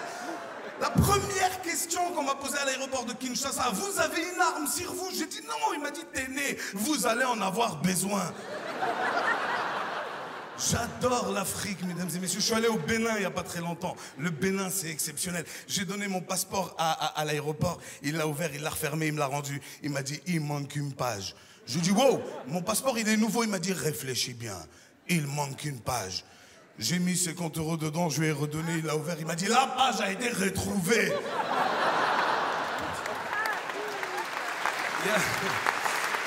Il y a ça que chez nous. Je te jure, il y a ça que chez nous. On est très différents, mesdames et messieurs. Je suis allé, il n'y a pas très longtemps, j'étais à Paris, mon téléphone a sonné, j'ai dit oui, allô chérie. Le taxi, il a compris que j'allais parler avec ma femme parce que j'étais dans un taxi. Il a mis des boules qui est dans ses oreilles pour pas écouter ma conversation. Ça s'appelle avoir de la discrétion. J'étais à Abidjan dans un taxi, mon téléphone a sonné. J'ai dit oui, allô chérie, il a baissé le son de la musique. Non seulement il écoute ta conversation, mieux, il participe à ta conversation. J'ai dit oui, tu peux pas rentrer tout de suite. Tu rentres à quelle heure? 23h, qu'est-ce que tu fais? Tu classes des dossiers. Il était à côté, il m'a dit elle ment. J'ai dit pardon, il m'a dit elle ment. On ne classe pas des dossiers jusqu'à 23h. C'est toi qu'elle a classé. Elle est avec son dossier. Mais tu es malade de dire des choses comme ça. Mais je suis content, mesdames et messieurs, aujourd'hui parce que je fais le tour après avoir fait mon tour d'Afrique, maintenant je fais le tour d'Europe et puis j'adore vraiment, je découvre des choses que je connaissais pas. Je suis allé à Londres il y a pas très longtemps, je sais pas si vous connaissez. Si vous connaissez pas, je vous conseille d'y aller, c'est vraiment magnifique. L'aéroport en tout cas, parce que j'ai pas eu la chance de rentrer complètement dans Londres. Ça s'est pas très bien passé à l'aéroport. Ils ont pas le sens de l'humour, hein, les Anglais, vraiment. J'ai mis mon bagage dans le scanner à bagages. Et le policier, il m'a dit, please, mister, we won't check the bag. Il voulait fouiller mon sac. Bon, il y a 2 personnes qui sont passées avant moi. Tu n'as pas check the bag. Je me dis, ma barbe, elle m'a pas aidé. C'est pas grave, je vais essayer de le rassurer. Je lui dis, you can check it. Don't worry, you will not find any bomb inside. Et je savais pas que chez vous, on pouvait pas utiliser ces mots-là. Alors, bien sûr, lui, il l'a pas compris de la même façon que moi. Il a fait 2 pas en arrière, il a fait we've got a situation. J'ai dit, wow, it's a joke, I'm comedian. Il m'a dit, you can't joke with that, mister. Et là, il y a mon côté ivoirien qui est remonté à la surface. Je lui ai dit, faut pas qu'il y ait sur moi, hein. Tu es malade. Il y a un boutage dans ta tête. Et là, il m'a dit, you can't joke with terrorism. Il y avait 40 personnes autour, ils ont fait, terrorist, oh my God. Il y avait une caméra qui me filmait, je sais pas si tu connais BFM TV, c'est les chargés de communication de Daesh. Ils étaient là, ils filmaient les mecs, je te jure. Ils m'ont fait, vas-y, c'est cool. De toute façon,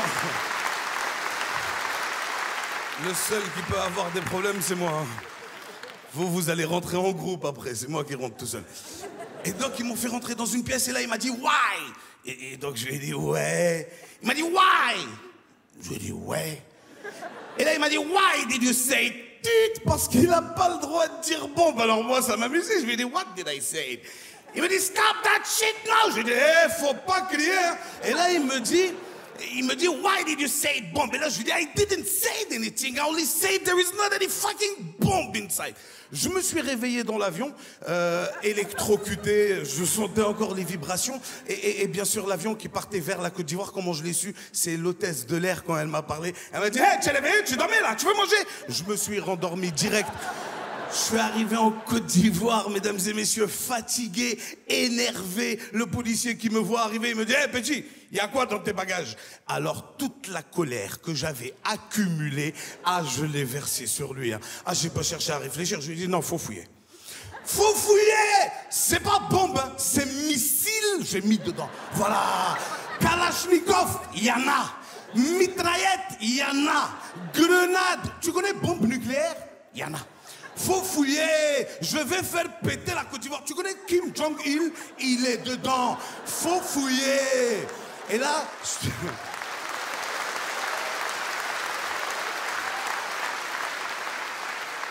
Je te jure, Montreux, il m'a regardé comme ça 10 secondes. Et il a fait ça. Tu es trop bête. Suivant. On n'a pas peur, nous. On n'a pas peur. Merci, Montreux.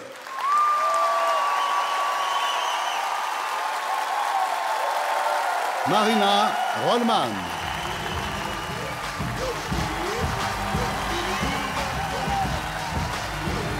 Bonsoir les amis. Comment ça va, Montreux? Ça va toujours bien? Oui. Ok, moi je viens vous parler du fléau de notre époque. Vraiment, je pense qu'il nous arrive de plus grave à l'heure actuelle, c'est les enterrements de vie de garçon, enterrements de vie de jeune fille. Ça me déprime, j'en peux plus. Moi j'ai 31 ans, donc tous les week-ends j'en vis un. Et plus j'en vis, plus je me demande pourquoi on se fait vivre ça. C'est vraiment une drôle de tradition, cette histoire, pour lancer quelqu'un dans les meilleures conditions dans un mariage, de kidnapper cette personne, de l'emmener dans une des plus belles villes d'Europe qui se trouve à portée d'EasyJet. Et là-bas, t'es à 4,8 g pendant 36 heures, tu vois rien du tout. T'aurais fait ça dans une cave à Dunkerque, c'était la même chose, quoi. Ça me dépasse, putain, ça me rend folle. En plus, il y a des gens de plus en plus, tu sais, qui disent juste l'acronyme, c'est « Ouais, le week-end dernier, on a fait l'EVG de Jérôme. EVG, EVJF. » Il y a des gens qui l'écrivent, parce que c'est long, j'entends. Il y a des gens qui le disent, avec leur bouche. S'il y en a ce soir dans la salle, tuez-vous tous, vraiment.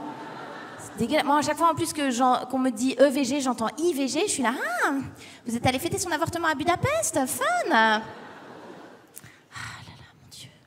Ça me déprime, j'en peux plus de voir surtout sur les réseaux sociaux, les photos d'enterrement de vie de jeune fille sur les réseaux sociaux, ça me rend dingue, c'est hyper agaçant. Vous voyez un peu la structure, photo d'enterrement de vie de jeune fille, Instagram, Facebook, c'est toujours un peu la même chose, photo d'enterrement de vie de jeune fille, c'est toujours une espèce de grappe de 8 connasses sur les Ramblas, comme ça. Avec des t-shirts assortis, tu sais, qu'ils ont imprimés pour l'occasion, tu sais, les loulous ta Charlotte. On en prendra une, Charlotte? Côté garçon, généralement, c'est beaucoup moins agaçant, les enterrements de vie de garçon. Beaucoup moins agaçant. Ouais, beaucoup plus violent, en revanche. Ce qu'on vous fait subir, messieurs, sous couvert de rigolade, c'est limite maltraitance, quoi. Moi, je comprends pas. À chaque fois que j'ai un pote qui me raconte son enterrement de vie de garçon, c'est toujours un truc genre, ah ouais, c'était un truc de malade, mon EVG, ouais. Ils sont arrivés chez moi à 4h du matin, ils m'ont réveillé avec de l'huile chaude. Ensuite, ils m'ont mis nu dans une camionnette avec des furets vivants. On a conduit jusqu'à Barcelone. Arrivé là-bas, coup de théâtre, ils m'entubent à la vodka, ils me foutent un coup de batte, je perds connaissance. Je me réveille 16 heures plus tard, il me manquait un rein, on avait tué une pute, je m'y attendais pas du tout, quoi. T'avais l'air rigolo.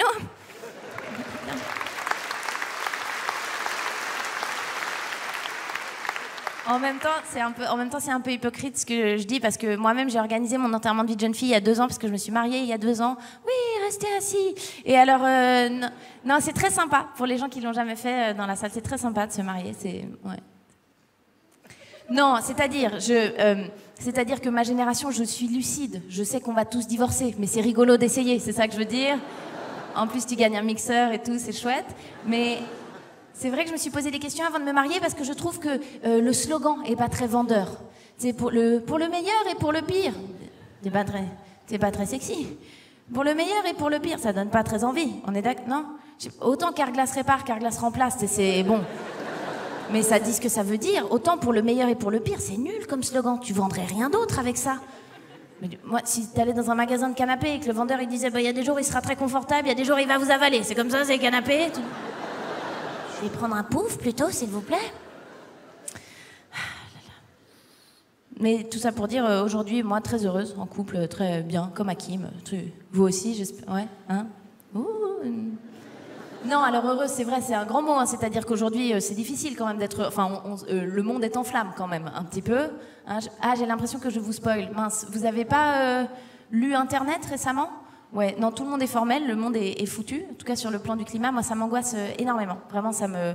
Le fait qu'on parle de plus en plus de la crise climatique, moi, ça me fait vivre des nouveaux crève-cœurs, des trucs que j'avais pas avant, j'ai des nouvelles peines. Typiquement, aujourd'hui, j'ai de la peine pour la disparition d'espèces, je savais même pas qu'elles existaient.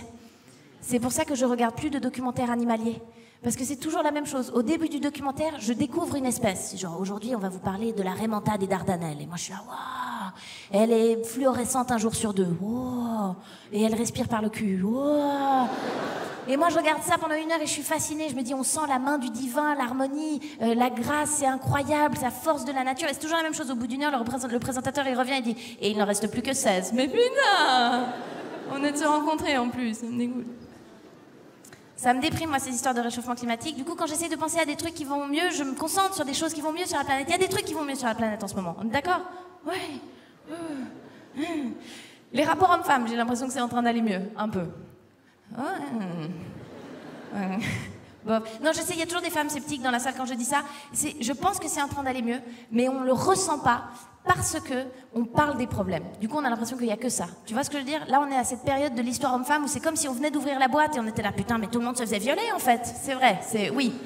On est dans la partie mauvaise ambiance, mais je pense que ça va aller vers le mieux. Après, évidemment, il reste plein de trucs à régler. Il y a plein d'inégalités hommes-femmes. Et il y en a même des anodines qui, après, je pense, sont facteurs de plus grandes inégalités. Moi, ce qui m'embête, c'est la manière dont on représente très différemment les corps des hommes et des femmes dans les médias. Ça, c'est un truc qui m'énerve. Tu le sens dans des trucs un peu débiles. Ça fait qu'à la fin, on a l'impression que les corps des femmes, c'est très mystérieux. On comprend pas comment ça marche, c'est une énigme et tout. Alors qu'en vrai, non. Mais ça se sent dans des petits trucs. Typiquement, dans le marketing. Il y a genre des savons pour hommes, des savons pour femmes, ok? Déjà, je comprends pas très bien le concept. Mais tu sens dans le marketing qu'on en fait que d'un côté, il y a de la honte. Tu sais, les pubs pour les savons féminins, c'est toujours tout en euphémisme, en périphrase. Tu sais, toujours la dame qui fait la voix pour les pubs dans les savons féminins, toujours elle chuchote. Tu sais, t'as l'impression qu'elle a pas dit à son entourage qu'elle enregistrait la pub. Tu sais, elle est là à la cave sous une couverture comme ça. Roger Cavaillès présente le nouveau Fada Badada. Quoi? À l'extrait de nuages. What the fuck? Mais ça fait quoi? Ça lave quoi? La flore! Je sais pas, je peux pas vous en dire plus, ils retiennent mes enfants! Même généralement sur les bouteilles de savon féminin, t'as une nana qui est dessinée, même elle a jamais l'air d'avoir envie d'être là. Tu sais, les dames qui sont dessinées sur les bouteilles de savon féminin, toujours elles sont là comme ça, chut, non! C'est un secret! Allez-vous-en, sinon la prophétie se réalisera. T'es là, mais c'est dingue, c'est le seul produit au monde, tu l'achètes pour un truc qu'on te montre pas sur le paquet. Elle est comme ça, la dame, c'est pas un savon pour le nombril, je sais pourquoi je viens. C'est très bizarre, c'est le seul produit au monde qu'on vend comme ça. C'est comme si on vendait des bagnoles en te mettant des photos de bâches. Enfin, ça n'a pas de sens. Et à chaque fois, elle te le cache comme si c'était un truc très grave. Tu dis, mais qu'est-ce qui se passe? Mais peut-être qu'un jour, elle va enlever la main, il y a un puma qui va te sauter dessus, elle sera là, je vous avais dit que c'est dangereux, bordel. Je sais pas. C'est vraiment... Alors que dans l'autre sens, les pubs pour les savons pour hommes, c'est vachement plus sympa, c'est frontal, c'est rigolo. Les pubs pour les savons pour hommes, c'est plus... Puis pour les savons pour hommes, c'est toujours des trucs genre... Le nouveau Axe à l'extrait de piment et de bris de verre. Wow. C'est la mascotte, c'est toujours un truc hyper viril, c'est genre un dinosaure sur un quad en train de jouer de la guitare électrique. Toujours le gars, il est là, tu veux être propre? Oui. Oh putain. T'as déjà senti un savon pour homme? T'ouvres la bouteille, tu renifles, t'as les ongles qui tombent, t'es là genre, oh ça va les gars, qu'est-ce qui se passe? Mais j'ai de la peine pour vous les gars, ça va pas être un moment agréable la douche, parce que même les bouteilles elles sont super agressives. Tu sais, c'est des trucs genre jaune fluo, avec des pics, et le nom du savon c'est genre grenade à fragmentation, t'es là genre, mais putain les gars, à quel point est-ce que la virilité est fragile pour que même quand vous soyez dans la douche, messieurs, vous ayez besoin de vous rassurer, vous soyez là genre, ça mousse, mais je suis un bonhomme, putain! Ça brûle! Ah, c'était tout pour moi, c'était un plaisir, Montreux, de vous voir. Merci. Merci. Émeric Lompré.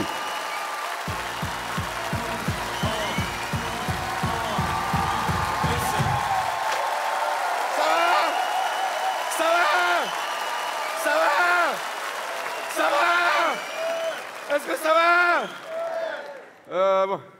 Vous sentez pas obligé de répondre oui. Hein. Pas toujours obligé d'aller bien. Hein. Ouais, bon. Ouais. Tu fous ma gueule, c'est ça? Hein? Et ça, à 30 ans, ça fait bouh comme ça. J'en ai 28. Et... Non, moi, je vais pas toujours bien. Hein. Je vais pas toujours bien. Cet après-midi, là, le régisseur, il m'a dit, tu vas voir, ce soir, cette salle, elle va être remplie. Je fais, non! Ouais, de Suisse. Non! Bah, l'ascenseur émotionnel, il est terrible. Tu sais, comme quand tu regardes un bon porno, il y a ta meuf qui rentre. Mais dans le film.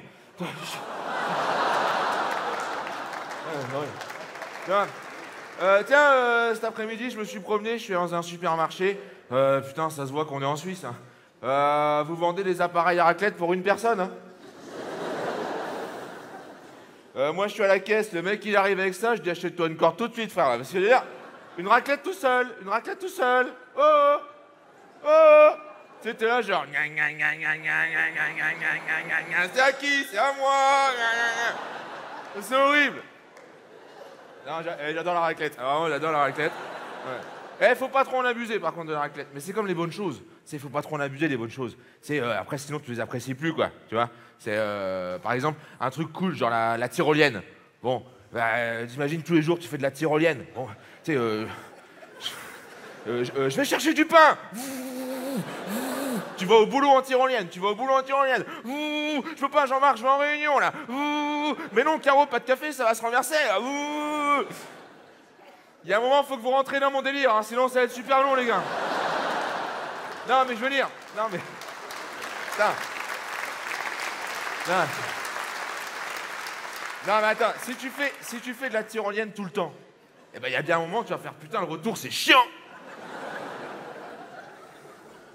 Et je sais pas si elle est grosse dans la salle, mais ça marche avec du pâté. Parce que c'est... Mais non, mais si tu manges trop de pâté, après, t'en veux plus, quoi. C'est ça que je veux dire. À chaque fois, je me dis, il y a une grosse dans la salle qui se dit, ah, il a dit pâté, ça m'a réveillé. Le pâté, le pâté, le pâté, le pâté, le pâté, il a dit pâté, il a dit pâté. Mais attends, Valérie, parce que les grosses, elles s'appellent Valérie. Attends, Valérie. Il y a les Valérie, ça. Peut-être pour ça qu'on est complet. Attends, et Valérie. Valérie, on mange pas du pâté, un one-man show, ok? Non, c'est parce que j'ai pas pris mon 16 heures. Et le goûter, c'est le 7e repas le plus important de la journée. Ma copine, elle m'a quitté. Soi-disant, je l'avais trompé avec sa sœur. Je savais pas que c'est sa sœur, moi, putain. Ah, mais c'est quand je me suis tapé la mère, j'ai vu la photo de famille sur la table de chevet. Je lui ai dit, mais quel con! C'est pour ça que ça habite tout dans la même maison. Ouais, j'étais pas bien. Ouais, je suis parti en dépression. Je suis allé voir un pote à moi qui a toujours des bons conseils. Il m'a dit, tu sais, Emric, tu sais quand... Ouais. Non, mais moi, le texte, c'est l'enfer. Alors, il m'a dit, tu sais, Emric, quand tu vas pas bien, il y a 2 solutions. C'est soit la masturbation, soit aller voir un psy. Alors, au bout de 4 jours, je me suis dit, je vais quand même aller voir un psy. Et là, je rentre dans le bureau, le mec me dit, allongez-vous. J'ai plus rien, j'ai plus rien, j'ai plus rien. Et là, essuie-toi. Et là, le psy me dit, vous savez, monsieur Lompré, l'amour est trop ponctuel pour être vécu en continu. Ouais. 90 balles. Putain, enculé. C'est pour ça que je l'ai mis dans le spectacle, cette phrase. Ouais, pour rentabiliser un petit peu, quoi. Toutes les phrases qui m'ont coûté du pognon, j'ai mis dans le spectacle. Ah tiens, je vais le faire maintenant. Vous êtes mal garé? C'est de la résine de cannabis. Il y a du homard à la carte. Mais elle n'avait que 8 ans. Bon, voilà. On peut faire des blagues pédophiles, ça va. Il n'y a pas d'enfant dans la salle, je sais, sinon le bracelet l'aurait vibré. Donc là, on est tranquille.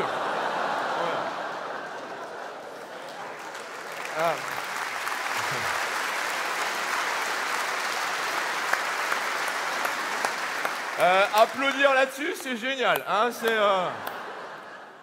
Non, et du coup, j'ai voulu acheter pour me rattraper avec ma copine, j'ai voulu lui acheter un cadeau. Mais tu sais, je savais pas trop quoi offrir. Moi, je sais pas, un sac d'aspirateur. Enfin, je sais pas. Et non, je sais pas. Du coup, je suis allé à la Fnac. Tu sais, quand t'as pas d'idée, tu vas à la Fnac. Hein, vraiment, La Fnac, c'est vraiment le truc. On s'est tous retrouvés le 24 décembre à 18h à la Fnac. Bon, bah... ça va lui plaire à Michel, un livre sur les châtaignes. Hein, je sais pas, moi. Tiens, Michel, un livre sur les châtaignes. Oh 1000 recettes à la châtaigne. Oh mais j'aurais pas dit tant. Attends, moi, je t'ai offert les 10 plus beaux coins des Vosges. Oh 10, j'aurais pas dit tant. Non, du coup, je lui ai acheté un bouquin à ma meuf. Je lui ai acheté un livre sur le bonheur. Et qui disait que le bonheur n'est pas matériel. Bon, après, il faut acheter un livre pour savoir que c'est pas matériel, mais... Et tu sais, je sortais de la Fnac comme ça, et il y avait une rue, tu sais, la rue, il y a plein de magasins, tu sais, il y a plein de gogoles qui sont là. C'est où Nature et Découverte? Avec les mecs des associations qui demandent de la thune. Salut, jeune barbu, t'as pas 2 minutes? Non! Non! Non! Ok, cool. Non,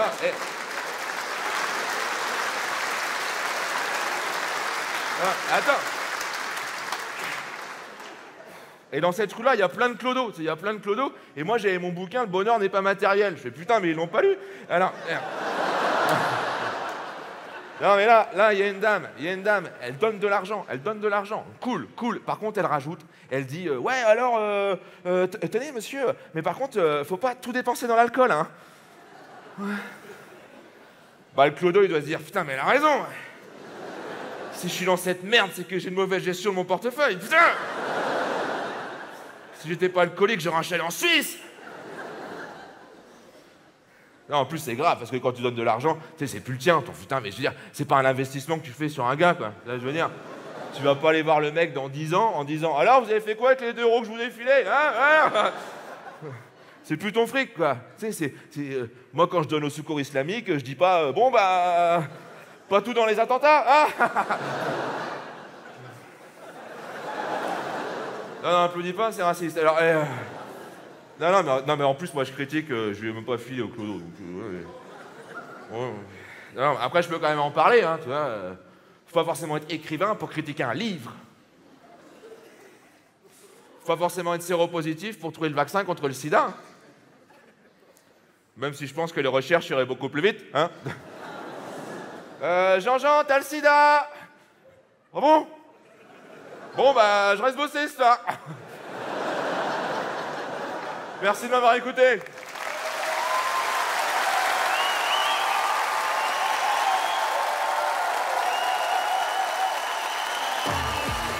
Thaïs.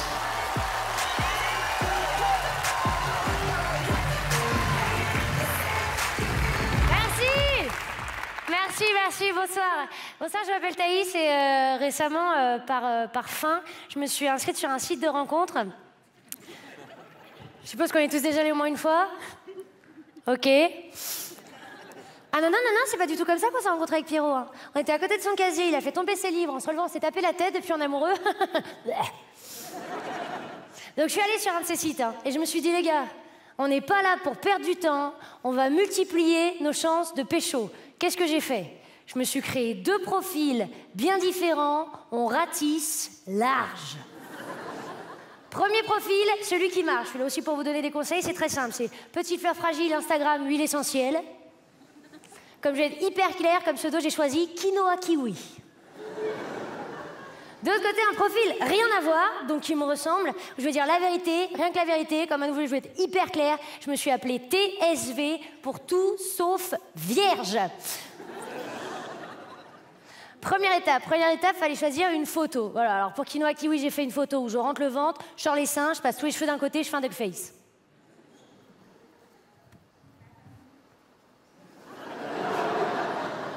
Voilà, je ressemble pas à un humain, mais c'est bien. De l'autre côté, avec TSV, j'ai fait une photo qui me représentait 90% du temps. Le matin, lendemain de cuite, barbe de 3 jours. Après, tu te tapes les questions. Première question, quels sont vos hobbies? Quinoa kiwi.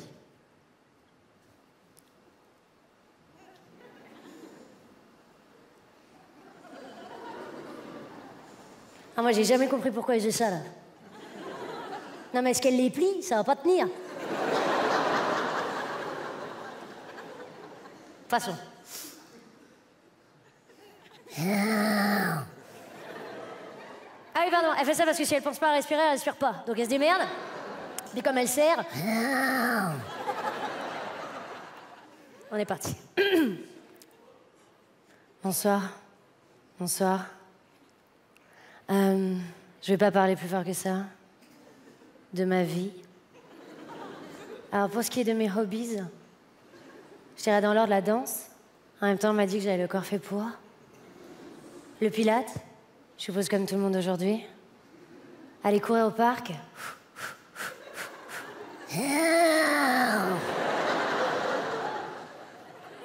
Ah, parce que l'autre côté, avec TSV, si je dis la vérité, moi, le sport, j'aime pas. Hein. J'aime pas. C'est long, c'est chiant, tu sues, tu pues. Ça m'énerve. Ça me gonfle. Pour ce qui est de la danse, j'en ai fait en CM2. En fait, c'est pas la danse, c'est la psychomotricité. Pour ce qui est du Pilates, j'ai fait le cours d'essai gratuit en bas de chez moi. Ça marche très bien. Moi, j'ai pas pu marcher pendant 4 jours. Et pour ce qui est du parc, après une soirée un peu trop arrosée, je me suis mise à danser nue devant l'enclos des singes. J'y vais moins. Dernière fois, les singes m'ont reconnu. Qu'est-ce qu'il fait? Ah d'accord. D'accord. Autre question. Quels sont vos défauts? Moi, j'ai un vrai problème. En fait, je peux manger tout ce que je veux à n'importe quelle heure de la journée. Je n'arrive pas à grossir. Meurs. De l'autre côté, avec TSV, on a vu des faux, on y va, on n'oublie rien. Déjà, moi, physiquement, j'ai une scoliose. Je suis voûtée et bossue.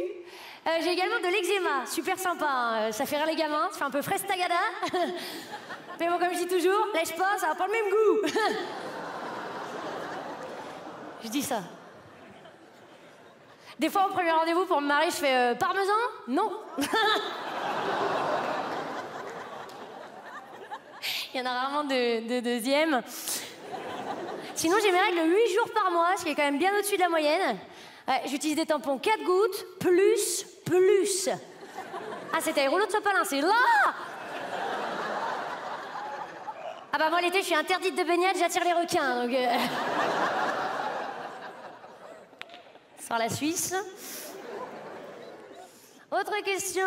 Arrivent les 3 dernières. Les 3 dernières questions, c'est vraiment le moment où j'ai poussé tous les curseurs à fond. Première question, un truc que mes amis ne savent pas sur moi. Oh non. Je chante sous la douche. Scandale. De l'autre côté, on est sur une autre ambiance. J'ai un sextoy qui s'appelle Jérémy. C'est le nom de mon cousin. On n'oublie jamais sa première fois. C'est pas ça. Là, je vais dire, là, tu t'es démarqué. Hein.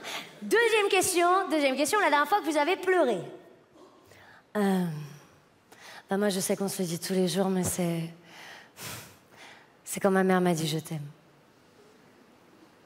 Pardon.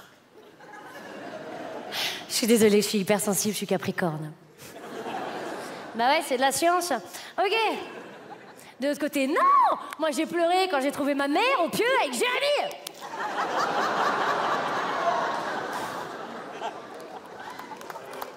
Non, mais calme-toi, le Nord. Vraiment. Troisième et dernière question, un moment qui restera gravé dans votre mémoire. Un moment qui... Elle s'est reboutée. De l'autre côté, je n'oublierai jamais le sourire de Jérémy.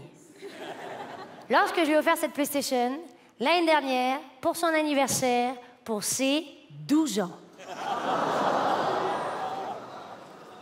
Et là, tu t'es démarqué pour la police. Bon. Eh bien, écoutez, résultat des courses. À la fin des questionnaires, machin, j'envoie tout. Je reprends ma vie, donc je fais rien. Et au bout d'un quart d'heure, je me rends compte que j'ai une touche de chaque côté. Je me dis, yes, super, ça marche super bien. Alors, du côté de Quinoa Kiwi, j'avais un certain Patrick Tofu. Pourquoi pas. Et de l'autre côté, avec TSV, j'avais un certain PFT, Patrick Fourtou. J'ai dit nickel, Patrick a tout inventé avant moi, fait chier. Mais bon, ça m'a fait réaliser plein de trucs aussi. Je me suis dit, Thaïs, qu'est-ce que tu fous enfin? Enfin, je veux dire, tu peux pas être un tout petit peu patiente de temps en temps dans ta putain de vie. Je veux dire, parce qu'à mon avis, je vous le dis, hein, dans pas très longtemps, à mon avis, dans pas très longtemps, on aura sur nos portables des applications de livraison de mecs à domicile en 30 minutes maximum. Tu vois, genre Foodora, Deliveroo, j'en sais rien. Ça s'appellera évidemment Uber Beat. Bah bien sûr, tu sais, tu seras là vendredi soir, tu feras bon. Qu'est-ce qu'il y a encore d'ouvert sur Uber Eats? Ah bah pas des Italiens, je m'en suis fait toute la semaine. Me ferait pas un petit grec? Ah, pas un chinois, j'ai vraiment faim.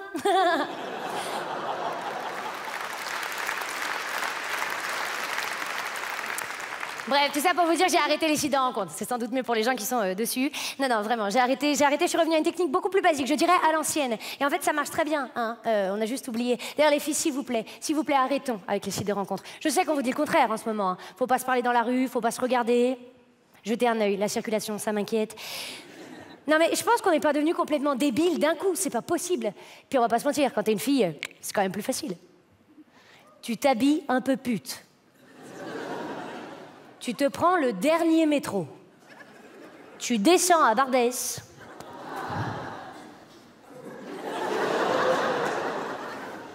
Un monde s'offre à toi.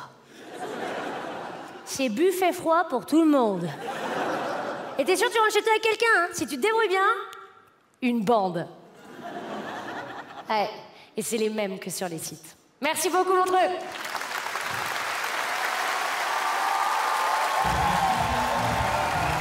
Tristan Lopin.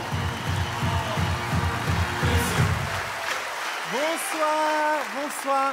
Je suis hyper content d'être avec vous ce soir parce que depuis quelque temps, je me pose une question et je voudrais être sûr de ne pas être le seul dans cette situation. En fait, depuis que mon premier amour m'a quitté, enfin, a ruiné mon existence à tout jamais, je ne tombe que sur des connards. Toi aussi, ma chérie? Ouais. Non, mais c'est pas une question, ça se voit. Hein. Si, c'est terrible. Ouais. Alors oui, j'aime les garçons, ça se voit pas tout de suite comme ça. Je vous rassure. C'était pas une vanne, mais ok, très bien. J'aime les garçons, je vous rassure, pas les petits garçons. Hein. Je suis baptisé, mais je pratique pas du tout.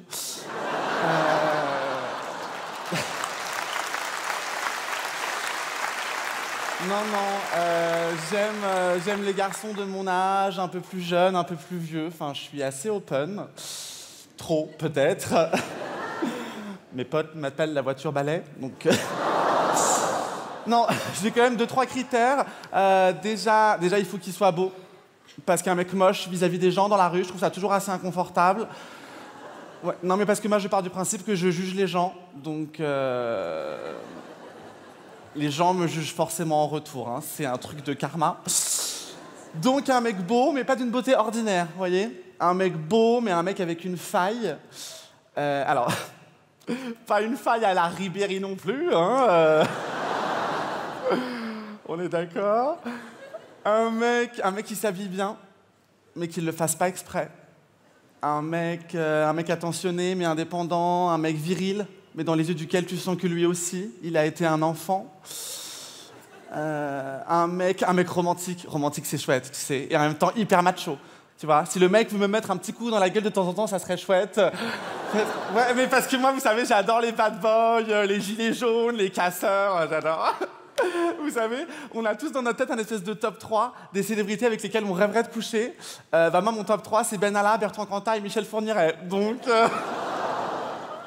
clairement, j'adore les bad boys. Mon problème à moi, si vous voulez, c'est que je rencontre personne parce que tous mes potes sont soit en couple, soit en dépression.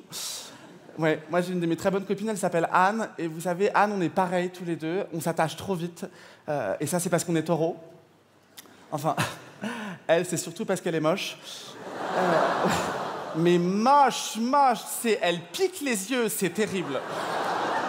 Non, mais il faut pas se moquer, parce que vous savez, elle a envie de s'en sortir, t'sais. Mais elle a pas la niaque, hein. Anne, vous savez, elle me fait penser aux nanas qui pensent que porter un legging, ça peut le servir de gaine. Alors que tout le monde le sait, je veux dire, porter un legging, c'est comme mettre du film plastique sur une part de flan, ça fait floc-floc. Enfin, c'est vrai. Et vous savez, ça c'est parce qu'elle a pas confiance en elle. Et il y a qu'à voir la gueule de son ex, hein. Typiquement le genre de mec que tu choisis quand t'as décidé que t'allais rater ta vie. Tu sais, c'est le genre de mec, quand tu le vois, tu te dis, mais dans une vie antérieure, il a dû faire un truc horrible. Ouais, genre le mec, c'est le styliste de Zaz. Ouais. Et moi, vous savez, j'aime pas juger les gens sur leur apparence. Donc je me suis dit, bon, certes, il est moche, mais il est peut-être très sympa. Et pas du tout. Ah, quand il l'a quittée, elle a eu du mal à s'en remettre. Je me souviens, elle a pris 20 kilos. Je lui ai dit, mais attends, mais je comprends pas, il t'a quitté ou tu l'as mangé? Sérieux? Donc, comment voulez-vous que je rencontre quelqu'un, là, moi, avec ces potes-là? C'est pas possible. Et moi, j'ai besoin de quelqu'un à traîner dans les brunchs de mes potes le dimanche après-midi. Sinon, seul, c'est l'enfer. Moi, encore dimanche dernier, j'avais un brunch chez des potes, Caroline et Pierre. Caroline et Pierre, pour vous les résumer, j'aime bien les comparer à des labradors. Si, parce que vous savez, les labradors, c'est très sympa quand c'est jeune, mais ça vieillit mal. Bah, vous savez, Caroline, par exemple, c'est le genre de meuf qui s'habille chez des iguales. Et qui fait la collection des fèves. Le truc qu'on met dans les galettes. Enfin, Caroline, c'est le genre de meuf qui, au musée, lit tous les panneaux à l'entrée de chaque pièce et qui, en sortant de l'expo, a toujours une anecdote de merde à te raconter. Genre, dis-moi, Tristan, tu savais que la Joconde, c'est pas une peinture sur toile? Non, c'est une peinture sur bois. Du peuplier, pour être exact. C'est dingue, non? On s'en fout. Et son mec, Pierre, c'est encore pire. Pierre, c'est le genre de mec qui utilise les trottinettes électriques. Il faut arrêter avec ce truc. Et à chaque fois qu'il est dessus, il est super fier. Mec, t'as une dégaine de teubé. Mais sérieux, c'est pas possible. Vous savez, Pierre, c'est aussi le genre de mec, quand t'es à la plage et que tu vas te baigner juste après avoir mangé, qui te dit tu dois faire attention, hein, c'est pas très bon pour la digestion. Mais je t'encule. Et c'est pas très bon pour la digestion non plus.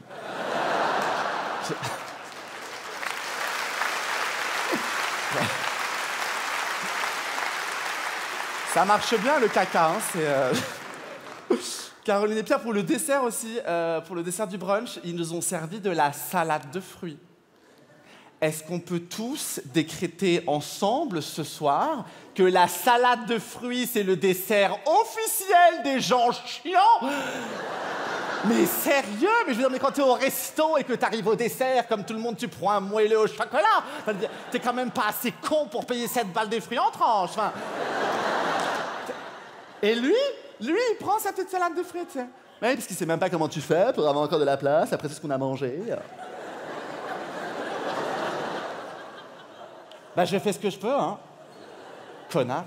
Vous savez, c'est les gens insupportables qui ont toujours bonne mine, qui sont toujours reposés, qui sont toujours contents de tout. Et moi, j'arrive chez eux le dimanche après-midi, mais j'ai une gueule de bois d'enfer. Et je vais vous dire, quand tout le monde autour de la table te parle de taux d'emprunt à 2,8 et que toi, t'es à 3 grammes,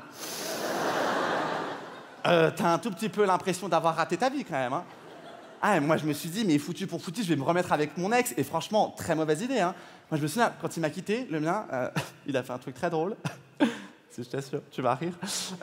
Il a pris mon cœur dans sa main, il l'a jeté par terre, il l'a piétiné, il a craché dessus, il s'est torché le cul avec un rouleau à pâtisserie, il l'a étalé, il l'a aspergé d'essence, il l'a fait flamber, il l'a découpé en petits morceaux qu'il a mis dans un mixeur avec son ego, mon amour-propre, tout de bons souvenirs. Il a tout bouffé et il me l'a vomi à la gueule. Sérieux? Non. Il faut pas faire ça. Il faut pas retourner avec son ex. Et en plus, Anne m'avait prévenu pour une fois. Elle m'avait dit un truc vraiment intéressant. Et franchement, c'est rare. Je me souviens, elle m'a dit, tu sais, Tristan, ressortir avec son ex, c'est un petit peu comme le verre de trop en soirée. C'est toujours tentant. Mais le lendemain, tu finis toujours par chier en spray. Merci beaucoup. Merci beaucoup. Thomas Wiesel.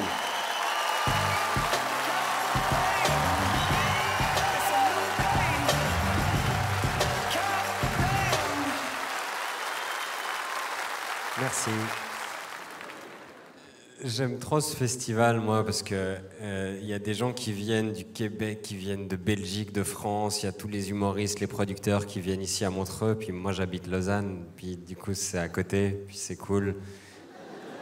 Parce que le reste de l'année, ils sont à Paris, Bruxelles, Montréal. Puis c'est loin. Et j'aime pas voyager. Je sais que ça jette un froid quand je dis ça, parce que tout le monde aime voyager. Donc tout le monde essaie de me soigner quand je dis ça. Ils me disent non, mais faut que tu vois le monde, faut que tu élargisses ton horizon, il faut que tu sortes de ta zone de confort. Non. Parce que c'est confortable, en fait. Moi, j'ai mis 30 ans à la trouver, ma zone de confort. Maintenant, je vais y rester un peu, quoi. C'est comme si tu mets une demi-journée à construire ton canapé Ikea, puis tu t'assieds 30 secondes, t'es là. Je vais me mettre en tailleur sur le carrelage. Non, ça n'a aucun sens. Ah, puis j'aime pas les gens qui partent en voyage, parce qu'ils... Genre, ils partent loin en voyage, puis après, ils postent « enfin coupé du monde » sur Facebook. Ils voient pas le problème. Puis t'as ceux qui se géolocalisent à l'aéroport pour te dire qu'ils sont en train de partir en vacances. Johan est à Genève-Cointrin, Punta Cana, j'arrive. Ah ben cool, je pensais que tu y allais à pied, merci pour l'info. Non, ils essayent de te faire envie, mais ils n'arrivent même pas à attendre d'être sur la plage pour faire une photo qui te font envie. Tu sais, ils sont à Cointrin pour essayer de te faire envie. Moi, je suis déjà allé là-bas, il y a des portiques de sécurité, un McDo, ça me fait pas envie. Moi quand je vois quelqu'un qui se géolocalise à l'aéroport, tu sais, pour moi, c'est les éjaculateurs précoces de la frime. Ils n'arrivent pas à attendre d'être à destination. Moi, dès que je vois ça dans mon film, dans les commentaires, je tag Daesh. Vous savez ce qu'il vous reste à faire, on est trop, de toute façon. Non, puis ces gens, après, ils reviennent, puis ils veulent te raconter leur voyage. Mais ça m'intéressait, je serais venu. Et puis, ils sont toujours en train de te dire des trucs incroyables. Oh, c'était fou, ça. Je vois plus les choses de la même façon. Ça a changé ma vision de la vie. Aujourd'hui est le dernier jour du reste de mon existence. Ah, ok. Et sinon, t'es toujours comptable au Crédit Suisse ou, Les pires, je crois que c'est les backpackers qui partent genre 6 mois, puis ils reviennent, puis ils sont un peu tristounes. Ils sont là, oh non, mais moi je suis déprimé parce que là, je suis parti 6 mois et j'ai l'impression que rien n'a changé. Excuse. T'habites Villeneuve, ça fait 50 ans que rien n'a bougé.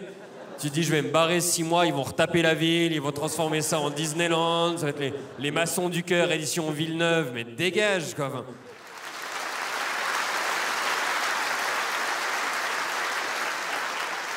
les gens, ils ont toujours un peu les mêmes idées de voyage. Ils vont en Australie, ils vont faire un camp de surf, puis après ils achètent une planche de surf, puis ils la ramènent, puis ils ont une planche de surf à Montreux. Ça. Oh bah, il n'y a pas tant de vagues sur le lac Léman. Bah, bien observé, Einstein, bien vu. Ou alors ils ramènent un didgeridoo, ça j'adore. Moi je pense que l'employé qui ouvre la soute de l'avion qui vient de Sydney, il pète un câble. 12 didgeridoo, 15 planches de surf qui lui tombent dessus tous les jours.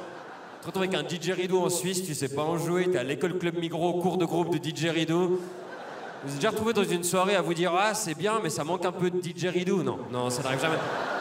Au pire, t'arrêtes de bouffer une demi-journée, tu te mets un micro sur le bide, c'est le même bruit, quoi. Puis on romantise le voyage, on entend toujours les citations. Le voyage, c'est la seule chose que vous pouvez acheter qui vous rend plus riche.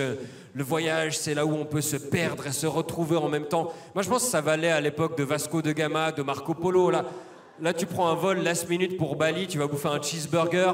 J'ai pas l'impression que tu vas te perdre et te retrouver en même temps. Comme... Moi, cet été, j'étais à un festival au Québec, je cherchais un lien sur Internet pour un match du Lausanne Sport. Je pense pas que j'ai augmenté ma richesse intérieure à ce moment-là.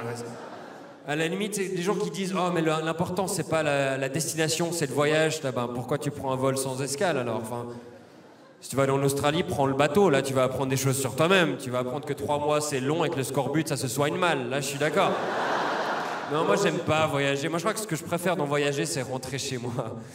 C'est comme au ski, ce que je préfère, c'est à la fin de la journée, quand j'enlève les chaussures. Ça, c'est le seul moment de bonheur que j'ai dans la journée. J'ai l'impression, tu sais, quand t'es dans une baignoire et que tu sors le bras de l'eau, puis t'attends qu'il est froid, puis après tu le remets de l'eau. Ah. Moi, c'est ce sentiment quand je rentre chez moi. C'est insupportable de voyager avec moi, parce que moi, j'aime bien genre, me renseigner, et du coup, je me spoil le voyage avant de le faire. Une fois, j'étais avec des amis, on est allé au Pérou, puis on faisait le Machu Picchu, tout ça, ils étaient tous là, waouh, c'est beau. Puis moi, j'étais là, ouais, sur Google Images, il y avait moins de nuages quand même. Hein. Ils m'ont pas parlé pendant une demi-journée. Non, c'est vrai, je suis un peu accro à mon téléphone, je suis en train de chercher des trucs, puis je trouve que c'est très addictif, ces téléphones.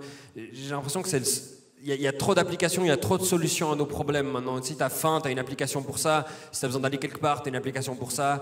Si tes parents t'ont pas assez dit je t'aime, t'as une application, tu fais un filtre avec des oreilles de chien ou un poisson sur la joue. Enfin, ils ont tout prévu, c'est trop bien prévu, il y a des applications pour tout. Beaucoup d'applications pour niquer, on a Tinder, Grindr, Bumble, Happen, je les ai toutes. Et... il y a des applications très spécifiques maintenant pour chercher quelqu'un. Des applications pour les riches, pour les beaux, pour les juifs, pour les musulmans, même par pays. En Islande, ils ont une application que pour les Islandais pour faire des rencontres. Parce que l'Islande, c'est une ville qui est assez, une île qui est assez reculée, avec une population insulaire. Et du coup, ils ont des gros problèmes de consanguinité. Et c'est ce qui explique Björk. Elle ressemble à un chat quand même. Et du coup, eux, ils ont une application que pour eux, où en fait, quand tu fais une rencontre en soirée, tu peux mettre le nom de la personne que tu as rencontrée, ton nom à toi, et l'application te dit si le lien de parenté est suffisamment éloigné pour aller plus loin. Juste que ça existe, vérifier en sortant, donc tu es en soirée, tu dragues, il y a une nana qui te plaît, tu mets le nom, machin, t'appuies, ça te fait un pouce vert, c'est bon, c'est pas ta cousine, tu peux niquer. Puis parfois, bah, malheureusement, tu mets son nom, puis l'application te fait un pouce en bas, et puis t'es là, ah, j'ai pas de réseau, on va niquer. Et j'ai l'impression que la technologie nous sert quand même souvent à aider notre sexualité, quoi. Dès qu'on invente une technologie, très vite, il y a un dérivé sexuel. On a inventé le téléphone rose très rapidement, la télévision, les films érotiques, RTL9, Internet, la moitié c'est du porno maintenant. On a des smartphones, maintenant tu peux envoyer une photo de ta bite qui disparaît, enfin c'est ce qu'on m'a dit. Et ça va trop loin, j'ai l'impression que dès qu'on invente une nouvelle technologie, le premier réflexe, on se dit comment je peux mettre ma bite dedans. Et je pense que l'inventeur de l'aspirateur a passé un meilleur moment que l'inventeur du mixeur. Je vous laisse, je vais voir s'il n'y a pas un aspirateur en coulisses. Merci beaucoup. Mariana Maza.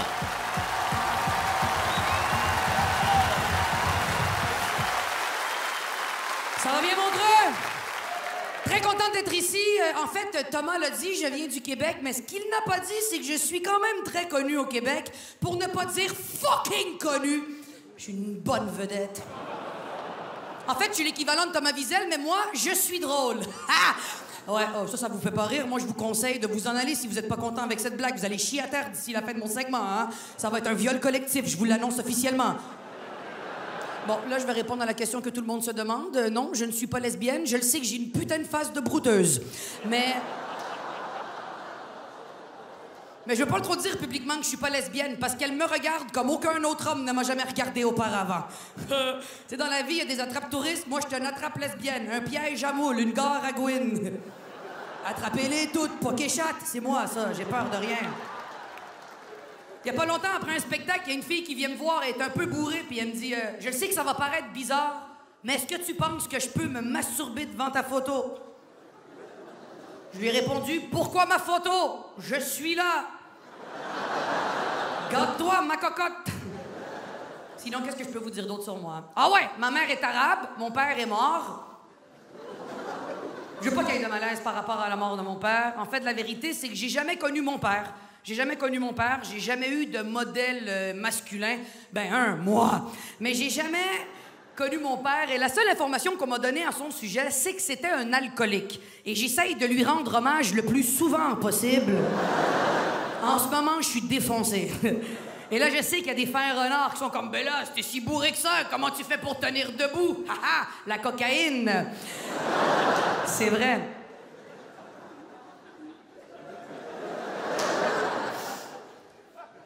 Je veux pas qu'il y ait de malaise avec ça. Je veux pas qu'il y ait de malaise. Moi, j'ai une très belle enfance et j'ai une super belle relation avec ma mère, malgré le fait qu'elle m'ait dit à l'âge de 12 ans, quand j'ai eu mes premières règles, qu'un tampon, ça te déflorait. Elle m'a dit que ça te déviergeait, ça brisait ton hymen. Est-ce qu'il y a des filles qui ont vécu ça ici? C'est sûr que non. Tout le monde est trop parfait. Vous avez une éducation, vous. Il y a personne ici qui a vécu ça. Personne. C'est vrai, madame? Comment vous vous appelez?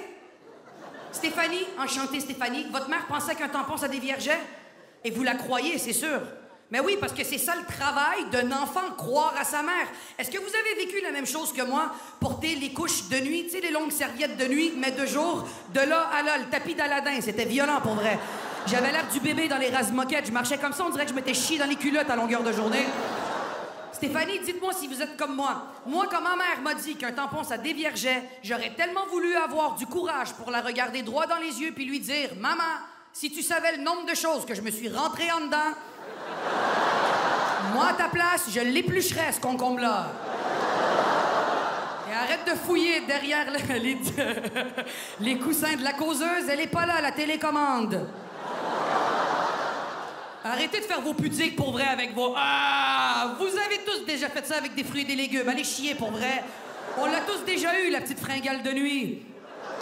Il y a pas longtemps, j'ai essayé avec une banane. C'était malade! OK, j'ai des conseils. La banane, la tige va à l'extérieur. Sinon, ça érafle, hein? Je vous dis la vérité. Et attention, utilisez pas les bananes congelées que vous utilisez pour faire les petits pains aux bananes. Ça te congèle la flore, c'est pas agréable. Et mauvaise nouvelle, mesdames, hein? Contrairement aux humains, la banane, plus qu'elle est noire, moins que c'est le fun. Ça te pète dans le vagin, ça te fait un smoothie, c'est pas agréable. Bon, il était temps que vous applaudissiez. Applaudis, toi, merde!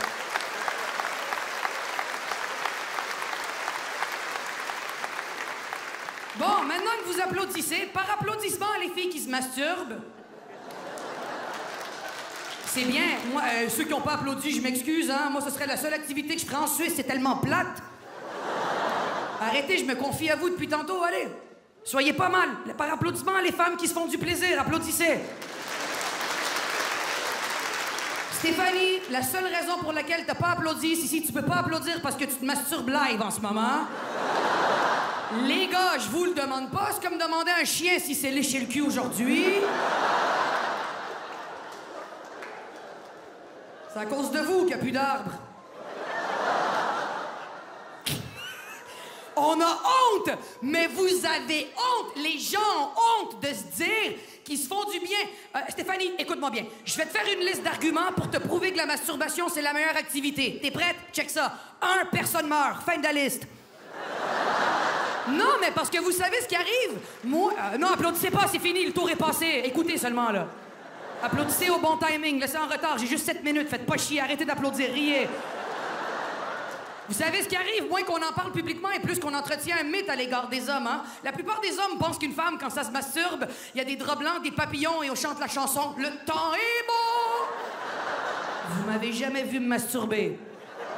Je me manque de respect constamment. Je ne me demande plus jamais la permission. Quand je fais trop de bruit, je me tripote dans un coin sombre et je murmure des chut. Bon, j'ai presque fini mon numéro, mais je voulais vous donner une dernière information importante sur moi. Je fais pas de pipe. Ouais, je suce pas de bite, moi. Là, je sais qu'il y a plein de filles qui me regardent et qui sont comme « Quoi? On avait l'option! » Eh oui, je taille pas de pipe, je pompe pas de dard. Quand j'ai quelque chose de blanc sur le bord de la bouche, c'est parce que j'ai mangé de la sauce Alfredo, pas Alfredo. Mais c'est parce que fellation, ça sonne comme un avertissement. On dirait un mélange entre fais-le pas, puis attention. Je viens de perdre tous les hommes dans la salle. Il y en a une couple qui sont devenus religieux. Notre Père qui est aux cieux, faites en sorte que cette femme soit exterminée de la société, s'il vous plaît, amen. Mais c'est parce qu'on dirait que dans l'imaginaire collectif des hommes, toutes les femmes font des pipes. Celles qui en font pas sont brisées. Faut qu'on les répare. Je vous jure, un gars sur deux à qui je dis que je fais pas de pipe me répond par la même question. T'as déjà pensé à aller voir un psy? Ben oui, mon gars, tous les jours pour plein d'affaires. Pas manger de bite, c'est le moindre de mes problèmes. Et les filles, je me confie même plus à vous, vous me répondez comme si je vous avais trahi. Quoi? Tu fais pas de pipe? Je fais pas de cunilingus non plus, hein. Moi, je sais les pertes que j'ai dans mes culottes, je suis désolé, j'irai jamais là. Oh non, fromage cottage, ça c'est violent, je touche pas à ça. Ah ouais, vous applaudissez à cette blague, ça c'est violent, hein. Quand même ironique que la plupart des filles qui sont outrées par le fait que je fais pas de pipe, c'est les mêmes filles qui sont outrées quand je dis que je veux pas d'enfants. Et s'il y a 2 activités contradictoires... Parce que je vous annonce officiellement, demoiselle, que si vous tombez enceinte après une pipe, soit le gars était trop membré ou il y avait plus de monde que tu penses dans ton lit. Mais peut-être que si ça goûtait meilleur, je me suis déjà bouché le nez et ça n'a rien changé. Même que le gars avait l'air un peu offensé. Mais c'est juste que...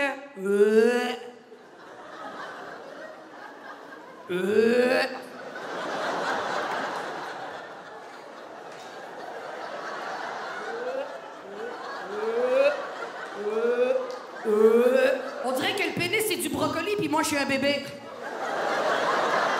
Il y en a même un qui a déjà essayé de faire l'avion à un moment donné.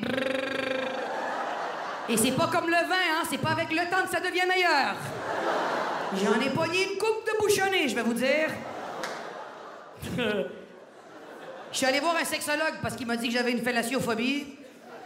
Il m'a dit que c'était relié à un traumatisme quand j'étais plus jeune. À 8 ans, je me suis tout fait avec une sucette.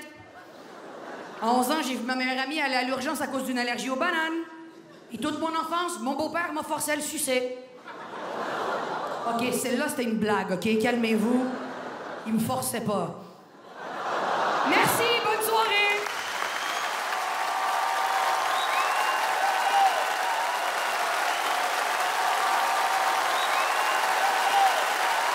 C'était Mariana Mazza, mesdames et messieurs. La grande Mariana Mazza.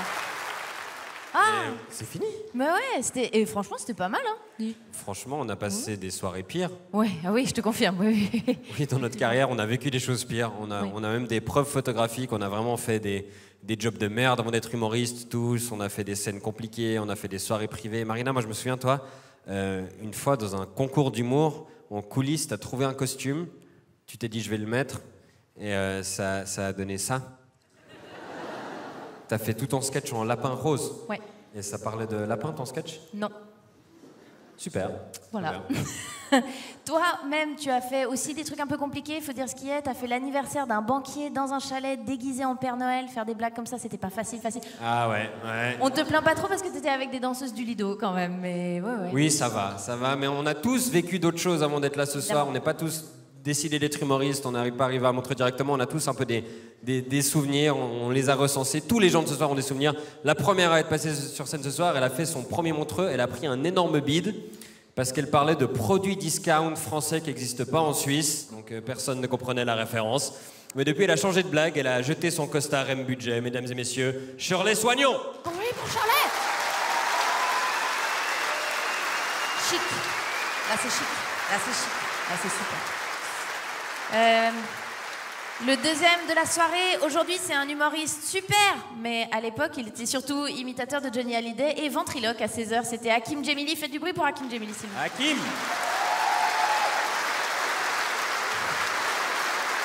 Cette pause, putain, cette pause. Très très beau, Hakim. Il y en a une, son premier sketch, c'était un personnage de Poivreau dans un PMU avec une très jolie moustache. Alors depuis, elle a enlevé la moustache, elle a gardé la voix. Douli.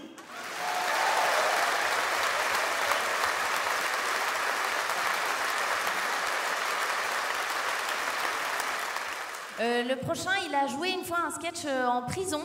Et du coup, quand à la fin, il a donné ses dates de spectacle, ils avaient une bonne excuse pour pas venir. C'était Ahmed Sparrow.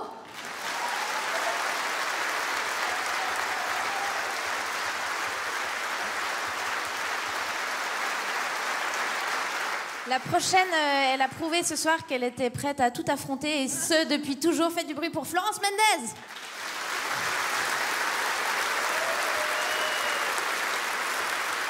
Lui, il a joué dans une salle pleine ce soir, mais il a déjà joué son spectacle devant 2 personnes. Et heureusement pour lui, c'était pas ces deux-là, parce qu'ils n'ont pas envie de rigoler. Paul Mirabel.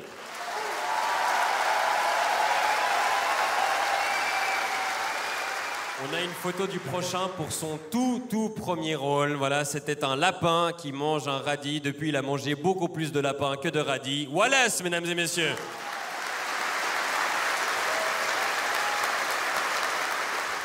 Le suivant, il a toujours été prêt à tout pour monter sur scène. On le voit ici à sa tenue. Je veux savoir aucun détail sur ce sketch. Par contre, je note quand même le fait qu'il a gardé les chaussettes. Émeric Lompré.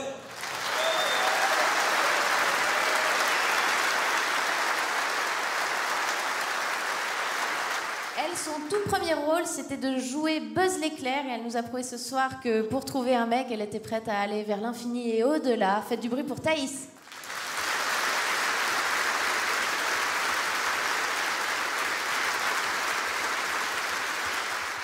Le suivant, il a été enfant de cœur quand il était plus jeune, et ça a laissé des séquelles à l'âge adulte. Mesdames et messieurs, Tristan Lopin.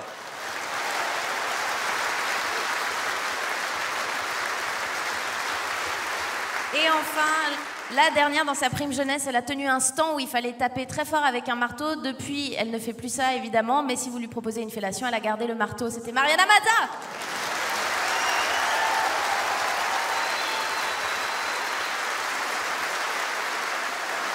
Et votre maîtresse de cérémonie, Marina Rollman.